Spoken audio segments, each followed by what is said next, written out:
কি হয়েছে বন্ধু, এত টেন্স দেখাচ্ছে কেন? শুদ্ধ এসেছিল বিয়ের কার্ড দিতে। তো তো আমি ঘুমোচ্ছিলাম, মা মুখে একা পেয়ে শখের জন্য বিয়ের প্রস্তাব দিয়েছে। শখ করে বিয়ের প্রস্তাব? শখ করে মানুষকে বাঘ পালতে দেখেছিস? গাছ লাগাতে দেখেছি, কিন্তু বিয়ের প্রস্তাব দিতে দেখিনি। বাহ, ইউনিক ব্যাপার স্যাপার।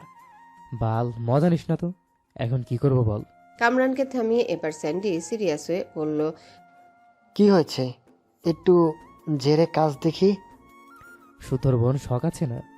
মা ওর সাথে আমার বিয়ের প্রস্তাব দিয়েছে, তাও শুদ্ধর কাছে। একথা শুনে তিনজন একযোগে বলে উঠল, কি? তারপর?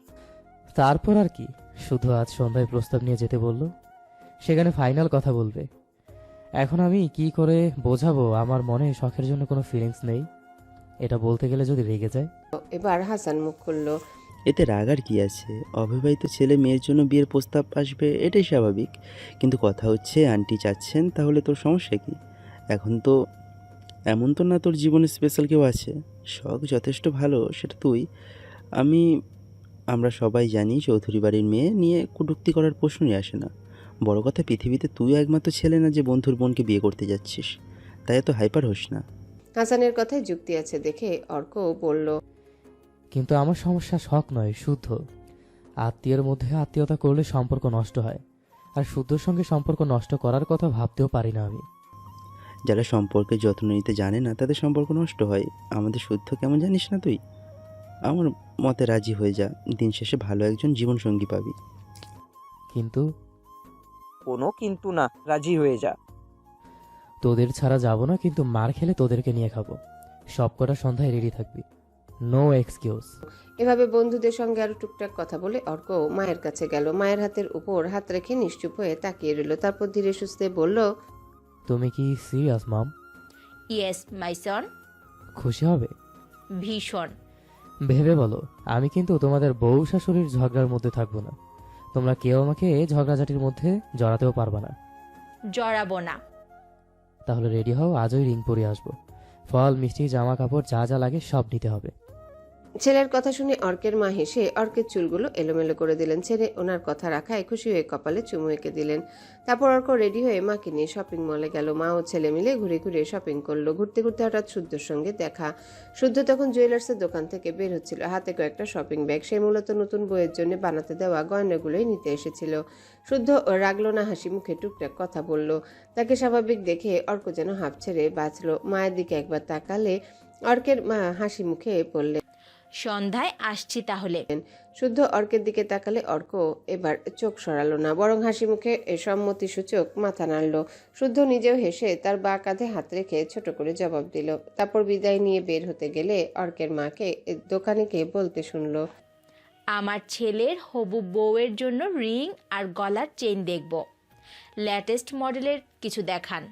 শুদ্ধ আর দাঁড়ালো না, নিজের কাজ ছেড়ে বাড়ির পথে রওনা হলো। যেতে যেতে শারাফাতও সাফওয়ান চৌধুরীকে বাসায় ফেরার কথা জানিয়ে নিজেও বাসায় ফিরল। শুদ্ধ বাড়ি গিয়ে সর্বপ্রথম শখকে ডাকলো। ডাক শুনে শখের সাথে বাকিরাও এসে দাঁড়ালো ড্রয়িং রুমে। তখন শুদ্ধ মায়ের হাতে আগে সমস্ত গয়না তুলে দিয়ে সায়নের দিকে তাকালো, বলল, সন্ধ্যায় অর্কের মা বাবা শখ আর অর্কের বিয়ের প্রস্তাব নিয়ে আসবে। অর্ককে তো সবাই চেনো, আলাদা করে কিছু বলার নেই। আর সকালে আমাকে জানিয়েছিল, আমি বাসায় আসতে বলেছি। বড়রা সবাই মিলে সিদ্ধান্তে নিক। তাছাড়া তার আগে একটা অ্যাক্সিডেন্ট হয়েছিল, সেইটা নিয়ে বসে থাকলে চলবে না। জীবন কার জন্য থেমে থাকে না, বরং অল্পতে বেঁচে গেলে বলে লাখ লাখ শুকরিয়া। এই কথা বলে শুদ্ধ গলার স্বর খানিকটা নরম করে বোনকে ইশারা করে পাশে বসালো। তারপর বলল, এবার বল, তুই কি চাস? তুই হ্যাঁ বললে হ্যাঁ, না বললে না। তোর বিয়ের জন্য আমাদের কোনো তাড়া নেই। আমাদের কাছে তোর সিদ্ধান্তে সবার আগে। শখ মিনমিন করে উত্তর দিল, তুমি আর সায়ন ভাইয়া যা ভালো বুঝবে। এটা কোনো কথা না, সংসার করবি তুই। তোর যদি মনে হয় অর্ক ছেলে হিসেবে পছন্দসই, তাহলে কথা এগোবে। আর নয়তো তারা এলে সুবিধা মতো কিছু একটা বলে পাঠিয়ে দেবো। শখ এই ব্যাপারগুলোতে খুব লজ্জা পায়। নিজের বিয়ের কথা মুখ ফুটে বলা যায়, তবুও সে বলল, তোমরা আমাকে সবসময় বেস্ট জিনিসটাই দিয়েছো, এবারও। শুদ্ধ এবার মা চাচিদের থেকেও মত জানতে চাইলো। ওনাদের মত নেওয়া জরুরি। ওনারা এক বাক্যে বলে দিল অর্ককে ভীষণ পছন্দ। তার বিশেষ গুণ, সে ভদ্র, সভ্য, শিক্ষিত, কর্মঠ ছেলে, দেখতেও সুদর্শন। সায়ন জানালো ছেলে হিসেবে ছেলেটা ভালো, সব দিক দিয়ে শখের সঙ্গে যায়। এত এত কথার মধ্যে শীতল হঠাৎ নখ কাটতে কাটতে শুদ্ধর দিকে প্রশ্ন ছুড়ল। সবার আগে আপনি আপনার মতো জানান, কারণ বন্ধুটা কিন্তু আপনার। সে ভালো হলেও, আপনার বন্ধু নেশাখোর হলেও, আর তবে দুজনেই যদি এক ঘাটের মাঝি হন, তাহলে আমরা মেয়ে দিব কিনা সেটা ভেবে দেখব।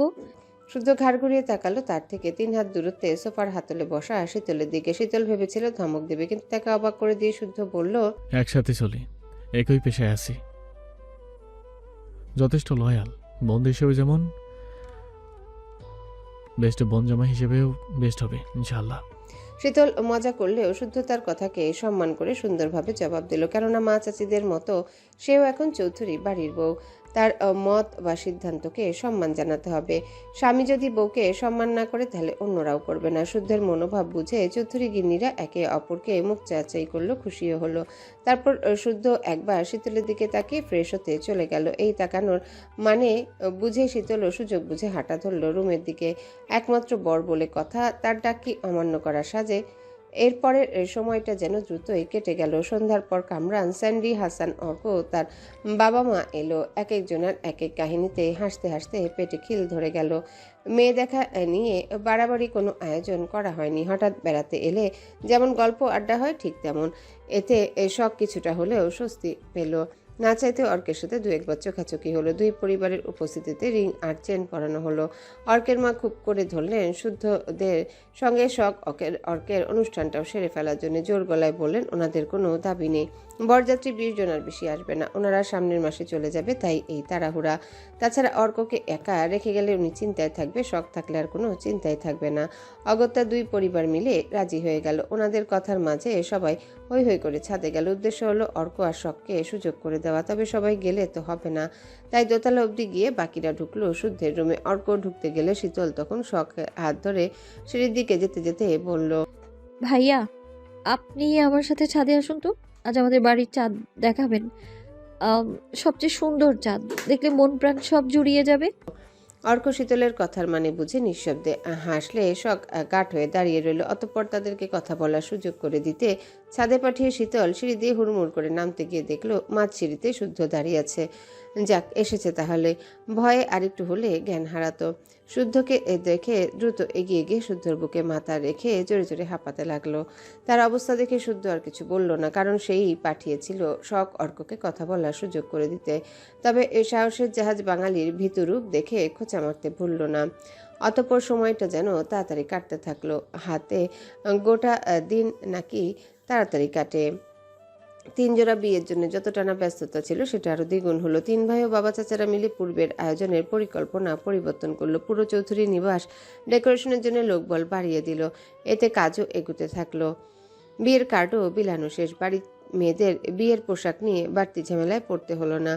শুদ্ধ ফেমাস ডিজাইনার ডেকে মাপ অনুযায়ী সকলের ড্রেস কোড সিলেক্ট করে ফেললো। মজার ব্যাপার হচ্ছে বরদের পছন্দের রং অনুযায়ী সিলেক্ট করা হয়েছে 4 বইয়ের লেহেঙ্গা, আর বউদের পছন্দকে প্রাধান্য দিতে সিলেক্ট করা হয়েছে বরদের বিয়ের শেরওয়ানি। আজ 12ই নভেম্বর। দেখতে দেখতে কেটে গেছে মাঝখানে কয়েকটা দিন। আগামীকাল 4 দম্পতির গায়ে হলুদ, আর তার পরের দিন বিয়ে। আয়োজনের কাজ প্রায় শেষ। চৌধুরী নিবাস সেজেছে অন্য রূপে। কি সুন্দর দেখাচ্ছে বাড়িটা। আজ বিকাল থেকে আত্মীয়রা আসতে শুরু করবে। বিয়ের আয়োজন দেখতে নিকট আত্মীয়রা এমনিতেই আসে।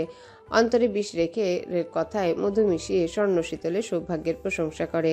বাড়ির সকলে সব শুনে, তবে বাইরের কারো কথা পাত্তা দেয় না। এখন বাজে বিকাল 4টা। ড্রয়িং রুমের সোফায় 4 হাত পা ছড়িয়ে টিভিতে সিরিয়াল দেখছে শীতল।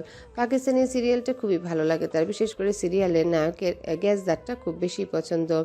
হিরো যখন কথা বলে বা রোমান্স করে সেও মিটিমিটি হাসে। টিভিতে চুপচুপ করে একবার দেখে আবার সে পর্বটা ফোনেও দেখে। টেনে টেনে রোমান্সটুকুই দেখে। এটা হচ্ছে গোপন তথ্য, যদিও জানে না কেউ। এই যে এই সময় ড্রয়িং রুমে কেউ থাকে না দেখে সে সিরিয়ালটা দেখছিল। কিছুক্ষণ আগে ঘেমে নিয়ে এত কেনাকাটা করে যে শুদ্ধ বাসায় ফিরেছে, দেখেছেও তবুও উঠেনি। শেষ করেই উঠবে ভেবে ঘাট হয়ে বসে আছে। তাকে টিভি দেখতে দেখে সিমিন শুদ্ধ খাবার গুছিয়ে রুমে চলে গেলেন। শখ দুপুরে খেয়ে এতক্ষণে নিজের রুমে বসে পড়ছিল। একটানা অনেকক্ষণ পড়ায় মাথা কেমন ঝিমঝিম করছিল, বিধায় এসে বসলো। এক কাপ চা খেলে মন্দ হয় না ভেবে উঠতে গেলে সিরাত হুড়মুড় করে এসে এক ঝুড়ি ফল তাদের খেতে দিল। অর্করা অনেক ফল মিষ্টি এনেছিল সেদিন, এখনো আছে। এত ফল না খেলে তো নষ্ট হয়ে যাবে। শীতল কি ভেবে যেন শখকে আর চোখে একবার দেখে টিভির দিকে তাকালো। তারপর টিভি রিমোট দাঁতে ঠুকতে ঠুকতে আফসোসের সুরে বলল, বুঝলে আপু, তোমার ভাইকে বিয়ে করে লস খেয়ে গেলাম। শখ থোকা থেকে আঙ্গুল ছিঁড়ে পানি ভর্তি বলে রাখতে রাখতে বলল, কেমন লস? অন্য কাউকে বিয়ে করলে আমার একটা শখ পূরণ হতো, কিন্তু তোমার ভাইকে বিয়ে করে সেই শখটা জীবনেও পূরণ হবে না। কি শখ শুনি? দরকার হলে আমি ভাইয়াকে বলবো কষ্ট করে হলেও যেন তোমার শখ পূরণ করে। তা বলতো কি শখ তোর? শীতল ফলের ঝুড়ি থেকে বড়সড় আঙ্গুরের থেকে তুলে নিল, মুখের উপর থোকাটা ঝুলিয়ে বলল, তোমার ভাই ভালো মানুষ হলে বাসরাতে আমি এইভাবে শুয়ে আঙুর খেতাম আর ডিজে গান ছেড়ে তোমার ভাইকে বলতাম, শালা নাচ নাচ, শালা নেচে আমার মুড ঠিক কর। শীতলের কথা শেষ হতে শখ বিস্ময় নিয়ে তাকালো। তারপর ঘাড় ঘুরিয়ে আশেপাশে তাকিয়ে নিচু স্বরে বলল, ইন্না লিল্লাহি ওয়া ইন্না ইলাইহি রাজিউন। তাকে হঠাৎ বিড়বিড় করতে দেখে শীতল পা নাচাতে নাচাতে বলল, পাগল হলে নাকি আপু? কেউ না মরতেই কি সব বলছো? আগে মরতে তো দাও। শখ কিছু বলল না। একবার শীতলের দিকে তাকিয়ে পুনরায় ডাইনিং টেবিলের দিকে তাকালো। তার দৃষ্টি অনুসরণ করে শীতলও ডাইনিং টেবিলের দিকে তাকাতেই দেখলো শুদ্ধ খাবার খাচ্ছে। শান্ত ধীর গতিতে খাবার চিবোতে চিবোতে তার দিকে ঠান্ডা দৃষ্টিতে তাকিয়ে আছে। তাদের অবস্থা দেখে শখ আস্তে করে কেটে পড়ল। আশেপাশে কেউ নেই দেখে শুদ্ধ বলল, ও হ্যালো, এদিকে আসুন। শীতল গেল। তাকে পাশতে বসতে ইশারা করলে বসলো। মার খাওয়ার ভয়ে আগে ভাগে সরি বলল। শুদ্ধ জবাব না দিয়ে ভাতের লোকমা শীতলের মুখের সামনে তুলে ধরল। শীতল বলল, খেয়েছি আমি। আমি দেখিনি। আপনি আজকাল বেশি বেশি করে খাইয়ে কেমন কুমড়ো পটাশ করে ফেলছেন। বেশি করছি। হার গেলে টাইপ সিলিম বউ লাগবে না আমার। জড়িয়ে ধরতে শান্তি নেই। আমার দরকার গুলুমুলু বউ। এখন যেমন আছেন একদম পারফেক্ট। বিশাল বহুল এক ফ্ল্যাটের বদ্ধ রুমে হাঁটু ভেঙে দভঙ্গিতে বসে আছে ইয়াসির। এলোমেলো পরনের বেশভূষা, তার সামনে ছড়িয়ে ছিটিয়ে আছে নামি দামি ব্র্যান্ডের ফাঁকা কাচের বোতল। রুম জুড়ে ব্যবসা গন্ধ। টিভি চলছে। টিভিতে ব্রেকিং নিউজে দেখা যাচ্ছে পুলিশ তার ডেরায় হানা দিয়েছে, খুঁজে পাচ্ছে অবৈধ টাকার পাহাড়, অস্ত্র, মাদকদ্রব্য সহ কঙ্কালসার মৃত জীবিত মানুষের লাশ। এত কষ্টের গড়া পাপের রাজ্য ধূলিসাৎ হয়ে যাচ্ছে দেখে তার কি কষ্ট পাওয়া উচিত? যে টাকার জন্য নিজের বন্ধুকে এককালে শেষ করেছিল, আজ সেসব অন্যদের দখলে। সেও জীবনভর আত্মসাৎ করতে পারল না বললেও ভুল হবে, বলা বাহুল্য করলো না, কারণ সে নিজে পুলিশকে খোঁজ দিয়েছে। একটা সময় ভাবতো এই পৃথিবীতে টাকাই সব, টাকাই মানুষের জীবনের সকল অপূর্ণতা পূরণ করে দেয়। সুখ থাকে টাকায়। যার টাকা আছে সেই হচ্ছে রাজা। নিজেকে রাজার হালে নিতে গিয়ে বিবেকের ধার করেনি কখনো। পাপ পুণ্যের হিসাব কষেনি, কেন কষবে? টাকায় তার পকেট গরম, যা মন চেয়েছে করেছে। শরীরের টান পড়লে টাকা ছিটালে কত মেয়ে। দেশ বিদেশে যখন যা নজর এসেছে দখলে রেখেছে। শুধু দখল করতে পারল না শীতলকে। ওই ছোট্ট পুচকে মেয়েটা তাকে গৌহারান হারিয়েছে। কত জেদ ভাবা যায়। সে কেবল ছুঁয়েছে বলে তার ছোঁয়া মুছতে হসপিটালে শুদ্ধের নামে কবুল পড়েছে, যাতে তার জীবনের কোথাও ইয়াসিরের নামে ছায়াটাও না থাকে। সবাই তাকে বলে মাফিয়া, পাষাণ, নিষ্ঠুর। তাহলে এই মেয়েকে? সে তো বুলেট না ছুঁড়েও তাকে রক্তাক্ত করে ফেলেছে। এমনভাবে তাকে ভেঙেছে, শির দ্বারা তুলে উঠে দাঁড়ানোর ক্ষমতাটুকুও নেই। এসব ভেবে সে সোফায় মাথা এড়িয়ে দিল। সিলিংয়ের দিকে তাকিয়ে তার ছেলের হাসি হাসলো। এক হাত বাড়িয়ে সেন্টার টেবিলের উপর থেকে ফ্রেম হাতে তুলে নিল। ফ্রেমটাতে দুটো ছবি রাখার কেস রয়েছে। ডান পাশের কেসে তার মায়ের ছবি, আর একটাতে শীতলের। নেশা করে চোখে ঝাপসা দেখছে। অনেকদিন পর মায়ের ছবিতে হাত বুলিয়ে থম মেরে রইল। মা মরার পর আর কবে কেঁদেছিল মনে পড়ে না শীতলের। তবে শীতলের বিয়ের দিন কেঁদেছিল। হাউমাউ করে অসহায় সুরে কেঁদেছিল। কাউকে আঁকড়ে ধরে কাদার মানুষটা তার জীবনে কখনো ছিল না, আজও নেই। সে এবার শীতলের ছবির দিকে তাকালো, তারপর বিড়বিড় করে বলল, শখের পুরুষ খুন করলেও মাপ খায় না বাবুই পাখি। যত দোষ সব আমাদের মতন হতভাগার। আমি মাফিয়া বলে রিজেক্ট করলে, অথচ শুদ্ধ খুন করার দৃশ্য দেখেও তুমি নিশ্চুপ। ন্যায় অন্যায়ের সাজা কি আমাদেরই প্রাপ্য? এই কথা বলে ইয়াসির থেমে গেল। মনে পড়ল শীতলের সঙ্গে তার পুনরায় কথা বলার মুহূর্তটুকু। ইগরকে মারার ভিডিও শীতলকে পাঠিয়েছিল। সে ভিডিওটা এমনভাবে করা যেন শুদ্ধই ইগরকে মেরেছে, কিন্তু শীতল দেখে কিয়ৎকাল চুপ ছিল। 1.5 ঘন্টা পর তাকে হতবাক করে দিয়ে মেসেজ করেছে মাঝে মাঝে নিজের ভালোর জন্য 2-1টা জঞ্জাল সরানো খুব দোষের কিছু না। এ কথা শুনে কে বলবে অ্যাব মেয়েটাই চৌধুরীদের ছোট কন্যা। ওই মিষ্টি মুখের মেয়েটা যে এত কঠিন কথা বলতে পারে, কি অদ্ভুত। বয়সে ছোট মেয়েটা তাকে বুড়ো আঙ্গুল দেখিয়ে বারবার বুঝিয়ে দিচ্ছে ভালোবাসা মানে কখনো অধিকার দেখিয়ে জিতে নেওয়া, কখনো ভালোবাসার তীব্র তাগিদে অনেক কিছু জেনেও না জানা না দেখা। সে হাসলো। বড্ড লোভ হলো পাজি মেয়েটা, কেন যে তাকে এক ফোঁটা ভালোবাসা ভিক্ষা দিল না। না দেওয়াতে আজকে নেশায় টাল হয়ে মায়ের কাছে অভিযোগের পসরা খুলে বসলো। মায়ের ছবিতে হাত বুলিয়ে কান্না ভেজা সুরে বলল, পৃথিবীতে পাপীদের কোনো মূল্য নেই মম। সবাই মুখে মুখে বলে পাপীকে নয় পাপকে ঘৃণা করো, কিন্তু প্রকৃতপক্ষে তারা পাপের থেকেও পাপীকে ঘৃণা করে। যে পাপ দিনে ঘৃণা করে সেই পাপের টাকাই রাতে ভাগাভাগি করে। ভাগে কম পড়লেও খুনোখুনিও হয়ে যায়। আমার দোষ, আমি পাপী। পাপীর তকমা গায়ে ল্যাপটানোর কারণে আমার নাকি ভালোবাসতে নেই, ভালোবাসার মানুষ চাইতেও নেই। আমার জন্য ভালোবাসা নিষিদ্ধ, চাওয়া পাওয়া নিষিদ্ধ। কিন্তু ভিলেনকে তো আর কেউ আগ বাড়িয়ে ভালোবাসে না, পেতেও চায় না। পূর্ণতার যুদ্ধ ঘোষণা করে লড়াইতে নামে না, অথচ ভিলেনরা হারাতে হারাতেও ক্লান্ত। এটা কেউই দেখে না, বুঝেও না। ভিলেনদের জীবনে আচমকা মধুমাস আসতে পারে, আর আসাটাও কি অন্যায় বলো? ভিলেনেরও তো মন থাকে, মন বলে প্রিয় বলে কাউকে ডাকতে, পাশে রাখতে, বুকে আগলে রাখতে। কিন্তু নিষ্ঠুর প্রিয়রাও ওই পাপের দোহাই দিয়ে মুখ ফিরিয়ে নেয়। মুখ ফেরানো প্রিয়কে যখন নিজের কাছে রাখতে উঠে পড়ে লাগে, তখন আমাদের নামে রচিত হয় ভিলেন নামে। এই সমাজের মানুষগুলো শুধুই পারে আঙুল তুলে তীরবিদ্ধ করতে পারে। এতে রক্ত ঝরলো নাকি পুরনো দগদগে ঘা পুনরায় দগদগে হলো, কেউই দেখে না, কেউ না। এটুকু বলেই ইয়াসির থেমে গেল। চোখের পাতা দুটো ভারী হয়ে বুঝে আসছে। নেশার তালে মায়ের কাছেও ঠিকঠাকভাবে অভিযোগ করতে পারল না, অথচ বুকের ভিতর অসহ্য ব্যথায় জর্জরিত। সে সোফা থেকে মাথা তুলে উঠতে গিয়ে পাহড়কে নিচে পড়লো, ব্যথাও পেল ভীষণ। তবে আর উঠার চেষ্টা করলো না, হাত পা ছড়িয়ে মেঝেতে শুয়ে পড়ল। একটু পর বিড়বিড় করে তার ভীষণ পছন্দের একটা গানের lyrics আওড়ালো। One day I gonna fly. আপু, এখন তো তুমি আমি দুই যা, আমরা আমাদের মা চাচিদের মতো মিলেমিশে থাকবো, ঠিক আছে? ঠিক আছে। আপু, হুম। বিয়ের পর আমি যদি কোনো কাজ করি না, তুমি কিন্তু রাগ করতে পারবে না। করব না। আপু, হুম। তুমি এমনই থেকো কিন্তু। হুম। আর শোনো, শায়ন ভাইয়া তো আমার দুলাভাই হচ্ছে। প্রতি ঈদে আমি কিন্তু 3 বার সালামি নেব ভাইয়ার থেকে, আর তুমি দিবা 2 বার। আমি 2 বার কেন? একবার বড় বোন হিসেবে দিবা, আর একবার বড় যা হিসেবে। ঠিক আছে। এরপর পুরো রুম জুড়ে নীরবতা। স্বর্ণ কিছুক্ষণ উল্টো ঘুরে বসা চঞ্চল শীতলের অবয়বের দিকে তাকিয়ে রইল। তারপর 2 ভ্রু কুচকে শীতলের মুখটা নিজের দিকে ঘুরিয়ে নিয়ে দেখলো পাগলিটা কেঁদে চোখ মুখ লাল করে ফেলেছে। এতক্ষণ মুখ ফিরিয়ে থাকায় বুঝতে পারেনি, তবে তার ভেজা কণ্ঠস্বর শুনে বুঝেছে কিছু একটা হয়েছে। বোনকে দেখে শীতল মাথা নিচু করে নিল, না চাইতেও ফুপিয়ে উঠল। 2 চোখ দিয়ে অঝরে অশ্রু ঝরতে লাগলো। স্বর্ণ তখন শীতলের চোখ মুছে দিয়ে আদুরে সুরে বলল, ভাইয়ার সঙ্গে ঝগড়া হয়েছে? না। কেউ কিছু বলেছে? না। তবে আমার খুব কষ্ট হচ্ছে আপু, কেন জানি নিজেকে অপরাধী মনে হচ্ছে। কেন? আমি আজকাল বড় আব্বুর সামনে যেতে পারি না, আগের মতো মন খুলে ডাকতে পারি না, আবদার করতে পারি না। চোখাচোখি হলে বুকটা মোচড় দিয়ে ওঠে আমার। কেন জানি মনে হয় বড় আব্বু রেগে আছে হয়তো আমার উপর। ওনার এক ছেলেকে খুশি করতে গিয়ে আরেক ছেলেকে কষ্ট দিয়েছি আমি, কিন্তু আমারই বা কী করার আছে বলো তো আপু? এত ঘটা করে বিয়ের আয়োজন হচ্ছে, কত মানুষ আসবে, কত মানুষ খাবে, আনন্দ করবে, কিন্তু বড় আব্বু আরেক ছেলেকে ডাকতে পারবে না। ডাকলে সে যদি আসে আমরা মন থেকে খুশি হব না। এই যে খুশি হওয়া না হওয়া নিয়ে কোথাও না কোথাও দায়িত্ব আমি।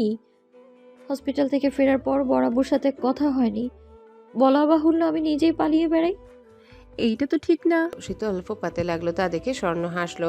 তার বোনটা আসলে খুব বোকা, নয়তো ভুলভাল ভেবে এভাবে কাঁদে।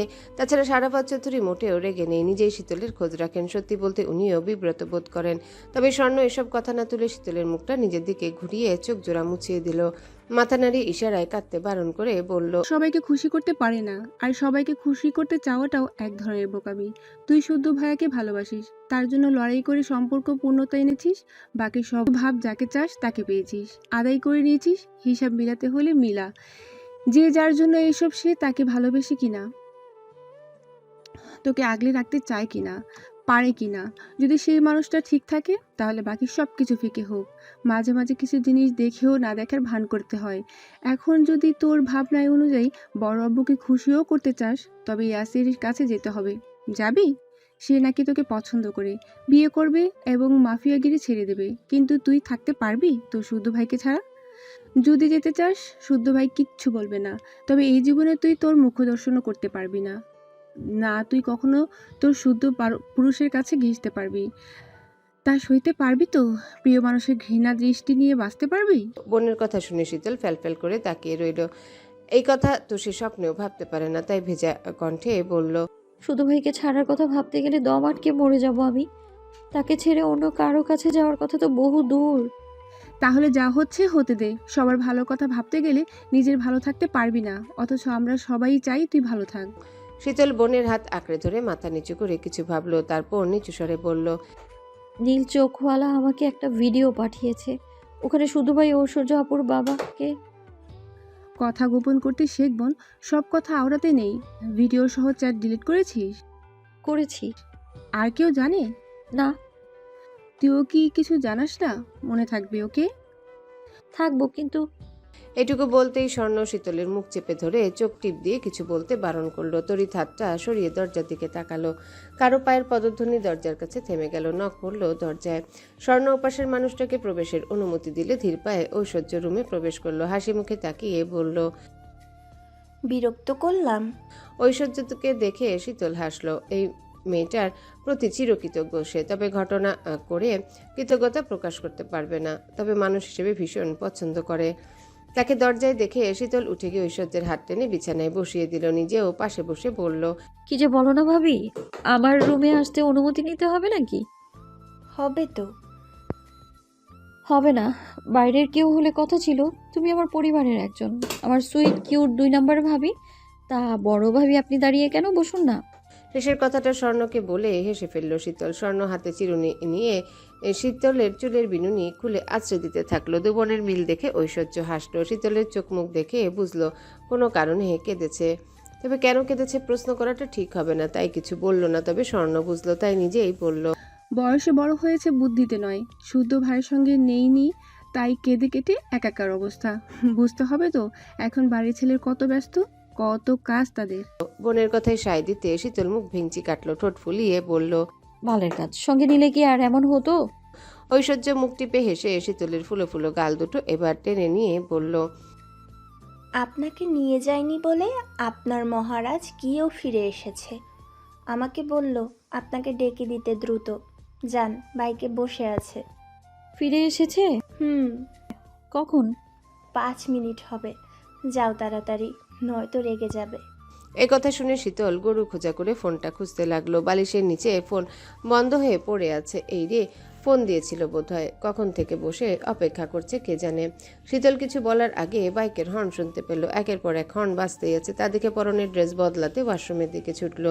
তারপর মুখে কিছু দেওয়ার আগে আবারও হর্ন বাজলো। কোনো মতে চুলে খোপা করে হিজাব জড়িয়ে ওড়না নিয়ে নিচে দৌড়ে গেল। এতক্ষণ স্বর্ণ আর ঐশ্বর্য বসে বসে তার তাড়াহুড়ো দেখে হাসছিল। পৃথিবীর যে প্রান্তেই থাকুক, শুদ্ধ যদি ডাকে আর শীতল যদি সেই ডাক শুনতে পায়, তাহলে আটকে রাখা সম্ভব নয়। যতই মারুক বকুক অভিমান করুক, শুদ্ধ ডাকলে শীতল ঘরেই যাবে।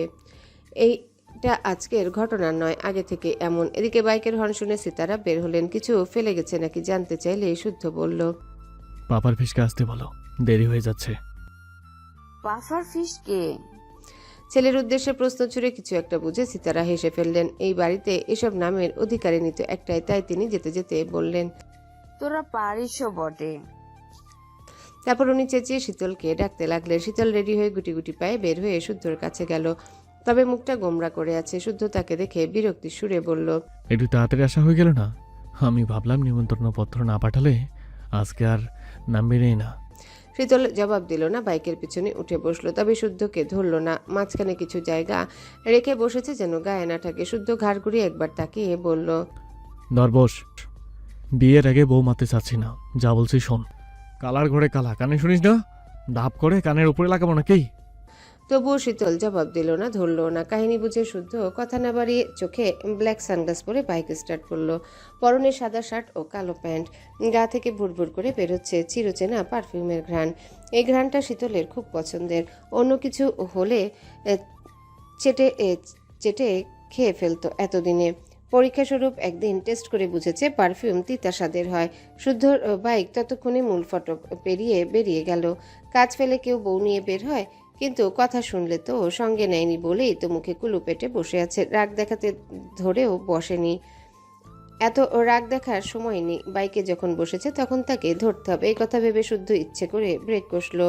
শীতল হুমড়ি খেয়ে পড়লো শুদ্ধের পিঠের উপর। পিঠের সাথে নাকে বাড়ি খেয়ে কিছু বলার আগে শুদ্ধ খেকিয়ে বলল, মাঝ রাস্তায় হুমড়ি খেয়ে পড়ে সিডুস করা হচ্ছে, তা বলে হারিয়ে যায় বাসায় কি আপনার বাপ ভাই নাই? সি, এটাই ঘোর কলিযোগ, নয়তো এমন কেউ করে? শীতল হাবাকালার মতো নাক ধরে বিস্ময় নিয়ে তাকিয়ে রইল। পাগল টাগল হয়ে গেল নাকি এই লোক? সে তো কিছু করেনি, নিজেই ফাঁকা রাস্তায় ব্রেক কষলো। আচমকা ব্রেক কষলে হুমড়ি খেয়ে তো পড়বেই। তার চালাকি বুঝে শীতল অন্যদিকে তাকালো, রাগে ফুঁসতে লাগলো। তবুও কথা বলল না দেখে শুদ্ধ মিটিমিটি হাসলেও আর ঘাটালো না। তবে একটা দোকানের সামনে গিয়ে 3টে কোন আইসক্রিম কিনে হাতে ধরিয়ে বলল, চুপ আছেন, চুপেই থাকেন। যদি কথা রাখেন ফেরার পথে আরো 3টা কিনে দিব। শুদ্ধ বলল ঠিকই, কিন্তু হলো এর উল্টোটা। আইসক্রিম খেয়ে শীতলের অভিমান চট করে গলে পানি। সে আইসক্রিম খেতে খেতে শুরু করলো রাজ্যের গল্প। শুদ্ধ মনে মনে হাসলো, যাক এবার মনে হচ্ছে সঙ্গে তার ব্যাঙাচি আছে। তারপর তারা ফল কিনলো, মিষ্টি কিনলো। মোক্ষম সুযোগ বুঝে শীতলের কে অনেকগুলো চকলেট নিল। গাড়ি নিয়ে সাফওয়ান, সায়ন আর রুবাব অন্য কাজে বেরিয়েছে। কাজ শেষে কিছুক্ষণের মধ্যে রওনা হবে বিধায় তারা একটু অপেক্ষা করলো। গাড়িটা এলে সেগুলো চট করে গাড়িতে তুলে দিয়ে তারা ছুটলো অজানার উদ্দেশ্যে। বিকেলের রোদ মরে গেছে, মাথার উপর স্বচ্ছ সুনীল আকাশ। চলন্ত বাইকে বসে শীতল শুদ্ধর পিঠে কপাল ঠেকিয়ে বসে আছে। মনে অনাবিল খুশির রেশ, কেন জানি চেঁচিয়ে নিজের খুশিটুকু সারা পৃথিবীকে জানাতে ইচ্ছে করছে। এই খুশির রেশ ধরে ভালো লাগছে বেসামাল বাতাস। শুদ্ধর বাইকে বসলে পূর্বে যা করত, এখনো একটু একটু সেই মন কেমন করা গন্ধ নিঃশ্বাসের সঙ্গে টেনে নিচ্ছে। ঠোঁটে মিটি হাসি। এদিকে সন্ধ্যা ঘনিয়ে আসছে, মাগরিবের আজানও হলো কিছুক্ষণের মধ্যে। দিন পেরিয়ে রাত নামছে, নিগুড়ো আধার গ্রাস করতে যাচ্ছে দিনের শেষ আলোটুকু। সিতারা ফোন করে জানালেন নতুন বউ নিয়ে এভাবে ঘুরতে নেই, তারা যেন তাড়াতাড়ি বাড়ি ফিরে। মায়ের কথা শুনে শুদ্ধ ফেরার কথা জানি কলটা কাটলো। শীতলকে বলল, মন ভরেছে? আরো ঘুরবো। আর একদিন? না, আপনি সহজে বের হতে চান না। কথা বলতে বলতে ফিরতি পথে নির্জন এক স্থানে বাইক থামালো শুদ্ধ। জায়গাটা সুন্দর তবে নিরিবিলি। শীতল নেমে দাঁড়ালে শুদ্ধ বাইক স্ট্যান্ড করলো। তারপর আচমকায় শীতলকে বুকে জড়িয়ে নিল। বিস্মিত শীতল কিছু বলার আগে শুদ্ধ বলল, স্টেশন নড়লেই মার। শীতলকে পেটে ফেটে হাসি পেলেও অনড় হয়ে দাঁড়িয়ে রইল। এই বিশুদ্ধ পুরুষটা খুব চালাক, সে জানে বাড়ি ফিরলে শীতলকে আজ আর পাবে না।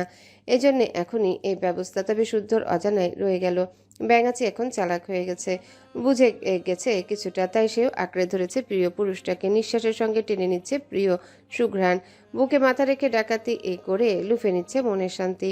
অথচ তার বুকে চলমান টালমাটাল অনুভূতি। কি আশ্চর্য, তারা বৈধ সম্পর্কে আবদ্ধ, তবু একটু দূরে থাকার বিরহ সইতেও না রাস্তারা। অথচ মুখে কেউ বলবে না একজন আরেকজনের জন্য কতটা কাতর, কতটা ব্যাকুল, কতটা উন্মাদ। তখন শুদ্ধ শীতলের কানে কানে ফিসফিস করে বলল, রাতে রুমের দরজা খোলা থাকবে, ডাকতে যেন না হয়। মেজমা আগেই বলে দিয়েছে আমাদের নাকি তালাবদ্ধ করে রাখবে। কেন? আমরা মেয়েরা হলাম সুস্বাদু মিষ্টি, আর বাড়িতে নাকি পিঁপড়ের সংখ্যা বেশি। খোলা জায়গায় রাখলে নাকি পিঁপড়ে খেয়ে ফেলতে পারে। কথা বলে শীতল ফিক করে হেসে ফেলল। শুদ্ধর ঠোঁটের কোণেও মৃদু হাসি। সে আজলা ধরে শীতলের মুখটা কিছুক্ষণ দেখলো, তারপর বলল, তাহলে আমার ভাগের মিষ্টির সাথে একটু কেমন তাহলে টেস্ট করে দেখি। কথা শুনে শীতল আর তার বুকে ধাক্কা মেরে সরিয়ে দুপা পিছিয়ে গেল। মিনমিনে সুরে বলল, দিন দিন বড্ড বেশি অশুভ হয়ে যাচ্ছেন, আগে তো এমন ছিলেন না। আগে তো মধু খাওয়ার অভিজ্ঞতা ছিল, টেস্ট কেমন জানতাম না, এখন জানি, তাই সুযোগ খুঁজছি। লাগাম ছাড়া জবাব পেয়ে শীতল মুখ ঘুরিয়ে অন্যদিকে তাকালো। সামনে একটা নদী, বাতাস বইছে, আকাশে জলজল করছে সন্ধ্যা তারা। শীতল দুপা এগিয়ে নদীর ধারে দাঁড়ালো। মন দিয়ে তারা দেখতে দেখতে অনুভব করলো কেউ তাকে পেছন থেকে আলতো করে জড়িয়ে ধরেছে।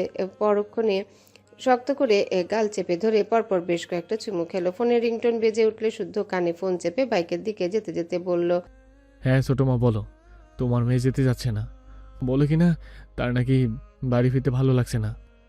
হ্যাঁ বোঝাচ্ছি, শুনলে তো? এখনো নদীর পাড়ে দাঁড়িয়ে আছি। মায়ের কল বুঝে শীতল দৌড়ে এসে বাইকের পেছনে বসলো। দুপুরে বের হওয়ার সময় সিমিন বারবার বারণ করেছিল দেরি না করতে। বাড়িতে অনেক মেহমান, মন্দ কথা বলবে, এভাবে ঘুরে বেড়ালে সে দ্রুত ফেরার কথা দিয়েছিল, কিন্তু ঘুরতে ঘুরতে ভুলে বসেছে। অতঃপর বাড়ি ফিরতে ফিরতে অনেক কিছুই খেলো, ফুল কিনে দিল। শুদ্ধর এই গুণটা বেশ, যে ঘুরতে বের হলে বলার আগেই পছন্দের খাবার কিনে দেয়। আজও হলো। বাড়ি পৌঁছাতে পৌঁছাতে বেজে গেছে 8টা। 4 বউয়ের হাতে মেহেদি পরানোর জন্য 4 জন মেয়ে এসেছে। 4 জনকে বাসন্তী রঙের নতুন সুতির শাড়ি পরিয়ে দেওয়া হয়েছে। গান বাজনা, ধুমধারাক্কা। একটু পরেই সায়ন, শুদ্ধ, রুবাব আর অর্ককে উপস্থিত হওয়ার কথা জানালো সিরাত। বিয়ের আগে হঠাৎ তলপে অর্ককে আসতেই হলো। আধা ঘন্টা পর 4 জনে উপস্থিত হলো। সম্পর্কে ভাবি এমন কয়েকজন তাদের 4 জনের হাতে 4টা মেহেদি টিউব ধরিয়ে দিল, বলল, নাও, যার যার ফুলের হাতে স্ট্যাম্প ছেপে দাও। সায়ন মেহেদি চাপতেই পিচিক করে একদলা মেহেদি বের হয়ে তার হাতে মেখে গেল। সে হতবাক হয়ে বলল, এই টিকটিকির গু দিয়ে নাম লিখবো কিভাবে? হয় কলম দাও, নয়তো আমার দাঁতই যথেষ্ট স্ট্যাম্প ছাপার জন্য। ভাবিদের দল অট্টহাসিতে ফেটে পড়ল। একজন সায়নের বাহুতে থাপ্পড় মেরে বলল, বাসরাতে দাঁত কাজে লাগাইও, আপাতত মেহেদি দিয়ে লিখেও দেবরজি। সায়ন যেহেতু বড় তাই সে আগে লিখতে বসলো। হাতে মাখা মেহেদিটুকু আগে টিস্যু দিয়ে মুছলো। হাত কাঁপছে। তার হাতের দিকে তাকিয়ে হঠাৎই সিরাত ফট করে বলে বসলো, খাতনার সময়ও এত কাঁপিস নি বাপ, আজ কাঁপছিস কেন? বউকে এত ভয় পেলে চলবে? তুই আমাদের বীর পুত্র, ফটাফট লিখে দে নাম। সিরাতের কথা শুনে সায়ন কলার উঁচিয়ে সবার দিকে তাকালো। সিমিন কিছু নিয়ে রান্নাঘরের দিকে যাচ্ছে দেখে ফট করে বলে বসলো, ছোট মা, জীবনে প্রথমবার বউয়ের হাতে নাম লিখতে যাচ্ছি, দোয়া করো। তা পুত্রবধূ পছন্দ হয়েছে তো? এদিকে এসো, পরিচয় করিয়ে দিই। এই কথা শুনে সিমিন থতমত খেয়ে দাঁড়িয়ে গেলেন। কি বলবেন বুঝতে না পেরে ফট করে বলে বসলেন, যাও বাবা, কাজ সেরে বীর সন্তানের মতো ফিরে এসো। এ কথা বলা মাত্রই সকলে উচ্চ শব্দে হেসে উঠল। হাসতে হাসতে এক একজন মেঝেতে বসে পড়ল। সিমিন গতিবিধি না পেয়ে ছুটলেন রান্নাঘরের দিকে। এরপর কাপা হাতে স্বর্ণের হাতে সায়ন নিজের নাম লিখে দিল। শুদ্ধ লিখতে গিয়ে থেমে গেল। চোখ তুলে তাকিয়ে একবার তাকিয়ে ঘস করে কিছু লিখে উঠে পড়ল। রুবাব বসলো, সেও লিখলো। এরপর অর্ক এসে বসতেই শখ দৃষ্টি নামিয়ে নিল। শখ হাত বাড়িয়ে দিলে অর্ক কাপা হাতে ধরল শখের হাত। মজার ব্যাপার হচ্ছে দুজনেরই হাত কাঁপছে। এই নিয়ে এক দফা হাসাহাসি হলো, আর ক্যামেরাম্যান প্রতিটা মুহূর্তের ছবি ক্যামেরা বন্দি করলো। অতঃপর ড্রয়িং রুমে গান বাজনা হইচই, খানাপিনা সহ মহিলাদের নানান আড্ডাবাজি চলতে থাকলো। হাতে মেহেদি পরা হলে সিরাত 4 জনকে নিজের হাতে খাইয়ে স্বর্ণের রুমে রেখে তালা আটকে দিল। এই নিয়েও হাসাহাসি হলো কিছুক্ষণ। বউয়ের হাতে নাম লিখে বাড়ির ছেলেরা চলে গিয়েছিল বাইরে। ফিরবে রাত 12টার পর। খাবার টেবিলে মা চাচিদের কথার ইঙ্গিত বুঝলো আজকে আর বউদের দেখা পাবে না। তখন এক একজনের মুখটা দেখার মতো হলো। বেচারা সায়ন স্বর্ণের রুমের দরজার সামনে ঘুরঘুর করলো। রুবাব জোরে কথা বলে শুনিয়ে রুম পার হলো, কিন্তু কিছুতেই কিছু হলো না। আর এই দুঃখে 3 ভাই ছাদে গিয়ে বসলো। ছাদে বসে চৌধুরী নিবাস দেখতে বেশ লাগছে। তখন ফোনে কল এলো শুদ্ধর। কামরান, হাসান, স্যান্ডি এসেছে ব্যাচেলার পার্টি করতে। সে নিচে গিয়ে তাদেরকে ছাদে আনলে ছাদের দরজা বন্ধ করে শুদ্ধ, হাসান, কামরান, সায়ন, রুবাব, স্যান্ডি বাসার পর আজম বসলো। অর্ক নেই দেখে সায়ন তার কথা জিজ্ঞাসা করলে কামরান বলল, সে আসবে না। বউয়ের ভাইয়ের সামনে দুষ্টু পানি খাওয়ার সাহস নেই তার, এমনিতেও খায় না, খেলে বমি করে। সায়ন হাসলো, তাকালো শুদ্ধর দিকে, বোঝার চেষ্টা করলো আসলে সত্যি নাকি এই নতুন সম্পর্কের জন্য এমন করলো। শুদ্ধ জানালো অর্ক বিয়ার খায়, তবে মাঝে মাঝে। একদিন জোর করে 1 প্যাক গিলিয়েছিল, তারপর বমি টমি করে একাকার অবস্থা।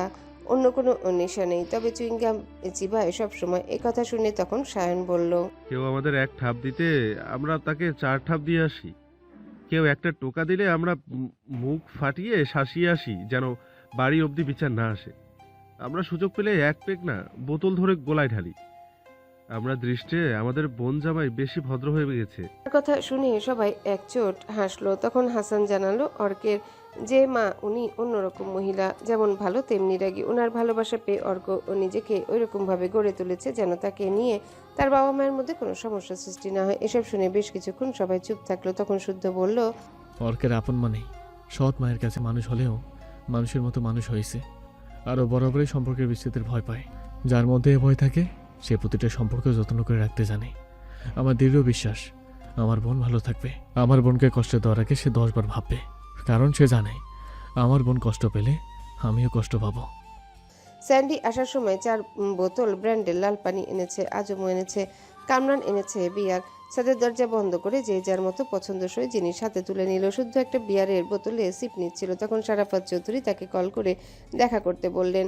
কোনো এক হিসাব মিলাতে পারছেন না, সেটার জন্য অগত্যা যেতেই হলো। ওদিকে শাহাদাত চৌধুরী এসেছে, ওনার সঙ্গে কথা বলে 10 মিনিট পর শুদ্ধ ফিরে এলো।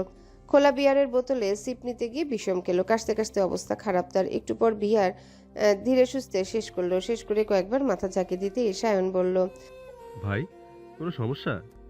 মাথা ব্যথা করছে। রুমে যা তাহলে। সমস্যা নেই, ঠিক আছে। কথাটা জোর দিয়ে বললেও শুদ্ধ একটু পর বুঝলো তার খুব শরীর খারাপ করছে। দরদর করে ঘামছেও। শার্টের 3টে বোতাম খুলে পিঠের দিকে ঠেলে দিয়ে চুপ করে বসে রইল। বাকিরা তখনও কী সব নিয়ে হাসাহাসি করছিল। শুদ্ধ তখন কিছু উপলব্ধি করে কিছুটা খেকিয়ে উঠে বলল, আমার কানে কে কি মিশিয়েছিস? তার ধমকানির শব্দে বাকিদের হাসি বন্ধ হয়ে গেল। হতবাক দৃষ্টিতে তাকিয়ে রইল। তখন রুবা বলল, আমরা আবার কি মেশাবো? কেন, কি হয়েছে? শরীর খারাপ করছে কেন হঠাৎ? কেমন শরীর খারাপ? বউকে কাছে পেতে ইচ্ছে করছে বুঝি? শুদ্ধ উঠে দাঁড়ালো। সে নন অ্যালকোহলিক বিয়ার ছাড়া বাড়তি কিছুতে হাত লাগায়নি, বিধায় নেশা হওয়ার প্রশ্নই আসে না। এরাই কিছু একটা মিশিয়েছে। তবে কথা না বাড়িয়ে রুমের দিকে হাঁটা ধরল। তাকে যেতে দেখে বাকিরা হো হো করে হেসে উঠল। তাদের হাসিতেই প্রমাণ সূর্যের মধ্যেই ভূত। বাড়ির অনেকে এখনো জেগে আছে দেখে শুদ্ধ সোজা রুমে চলে গেল। ঠান্ডা পানিতে শাওয়ার নিয়ে এসে বিছানায় শরীর এলিয়ে দিয়ে নেত্রজোড়া বন্ধ করে নিল। কিছু একটা ভেবে পুনরায় চোখ খুলে হাসানকে ফোন করে বলল আজ এখানেই থেকে যেতে। রাত বাড়ছে, গিনিরা মেহমানদের ঘুমানোর ব্যবস্থা করে দিয়েছেন। এসব সামলে নিজেরাও যার যার রুমে চলে গিয়েছেন। ঘড়ির কাঁটার টিকটিক আওয়াজের সাথে চৌধুরী বাড়ি ধীরে ধীরে শান্ত হতেই সায়ন চুপি চুপি ছাদ থেকে নামলো। পকেট থেকে চাবি বের করে স্বর্ণের রুমের তালা খুলে দরজায় নক করলো। শখ আর ঐশ্বর্য ঘুমিয়েছে। শীতল স্বর্ণের কাঁধে মাথা রেখে এতক্ষণ ব্যালকনিতে বসে গল্প করছিল। দরজা নক হতেই স্বর্ণ বেরিয়ে এলে সায়ন বলল, শীতল ঘুমিয়েছে? না, ওর ঘুম পাচ্ছে না, তাই আমাকে ঘুমাতে দিচ্ছে না। গল্প করছিলাম 2 বোন। ওহ, শখ আর ঐশ্বর্য? 10 মিনিট হলো ওরা ঘুমাচ্ছে। শুদ্ধর নাকি খুব শরীর খারাপ করছে। বাড়ি ভর্তি মেহমান, বাবা মাকে ডাকতে গেলে জানাজানি হলে আরেক ঝামেলা। শীতলকে শুদ্ধ রুমে পাঠিয়ে তুই আমার রুমে আয় তো, জরুরি কথা আছে। এই কথা বলে সায়ন থমথমে মুখে চলে গেল। স্বর্ণ গিয়ে শীতলকে কথাটা জানাতে শীতল শাড়ি সামলে উঠে দাঁড়ালো। হাত ভর্তি মেহেদি শুকিয়ে গেছে। শীতল শুদ্ধের রুমে ঢুকলেও স্বর্ণ মিটিমিটি হেসে সায়নের রুমের দিকে তাকালো। তারপর রুমের দরজা ভালোভাবে আটকে শুয়ে পড়ল।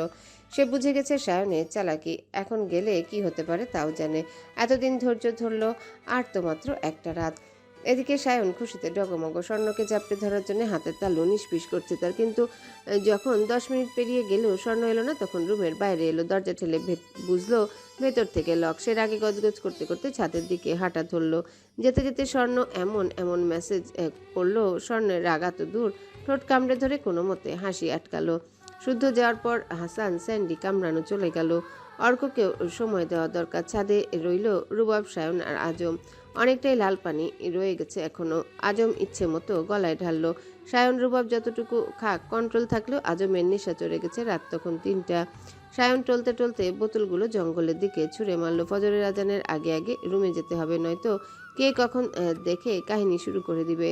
সায়নের কথা শুনে রুবাব ধরে উঠে দাঁড়ালেও আজম একেবারে উঠতে পারল না। সায়ন তাকে ধরে উঠালে আজম নেশার চোটে চোখ বন্ধ করে হাত সামনে দিয়ে হাতড়াতে হাঁটছে। সিঁড়ির কাছে গিয়ে সে আর নামবে না। সে নাকি সিঁড়ির জায়গায় বাঁশঝাড় দেখছে। বাঁশঝাড়ে আবার বাসা থেকে কালো কালো গরিলার সংখ্যা বেশি। এমন কথা হচ্ছে। বাঁশঝাড় এলো কোথা থেকে? এলো কিন্তু এত সব গরিলার আমদানি হলো কোথা থেকে? সায়ন থেকে ঠেলে নামতে নামতে আজম সায়নের 2 পা জড়িয়ে ধরে হাউমাউ করে কেঁদে উঠল। বলল, ভাই আমি বাসটারে যাইতাম না। গরিলা গুলান কেমন কইরা জানি তাকাইতেছে। আমি গরিলার চুমো নিতাম না ভাই, বাঁচান ভাই।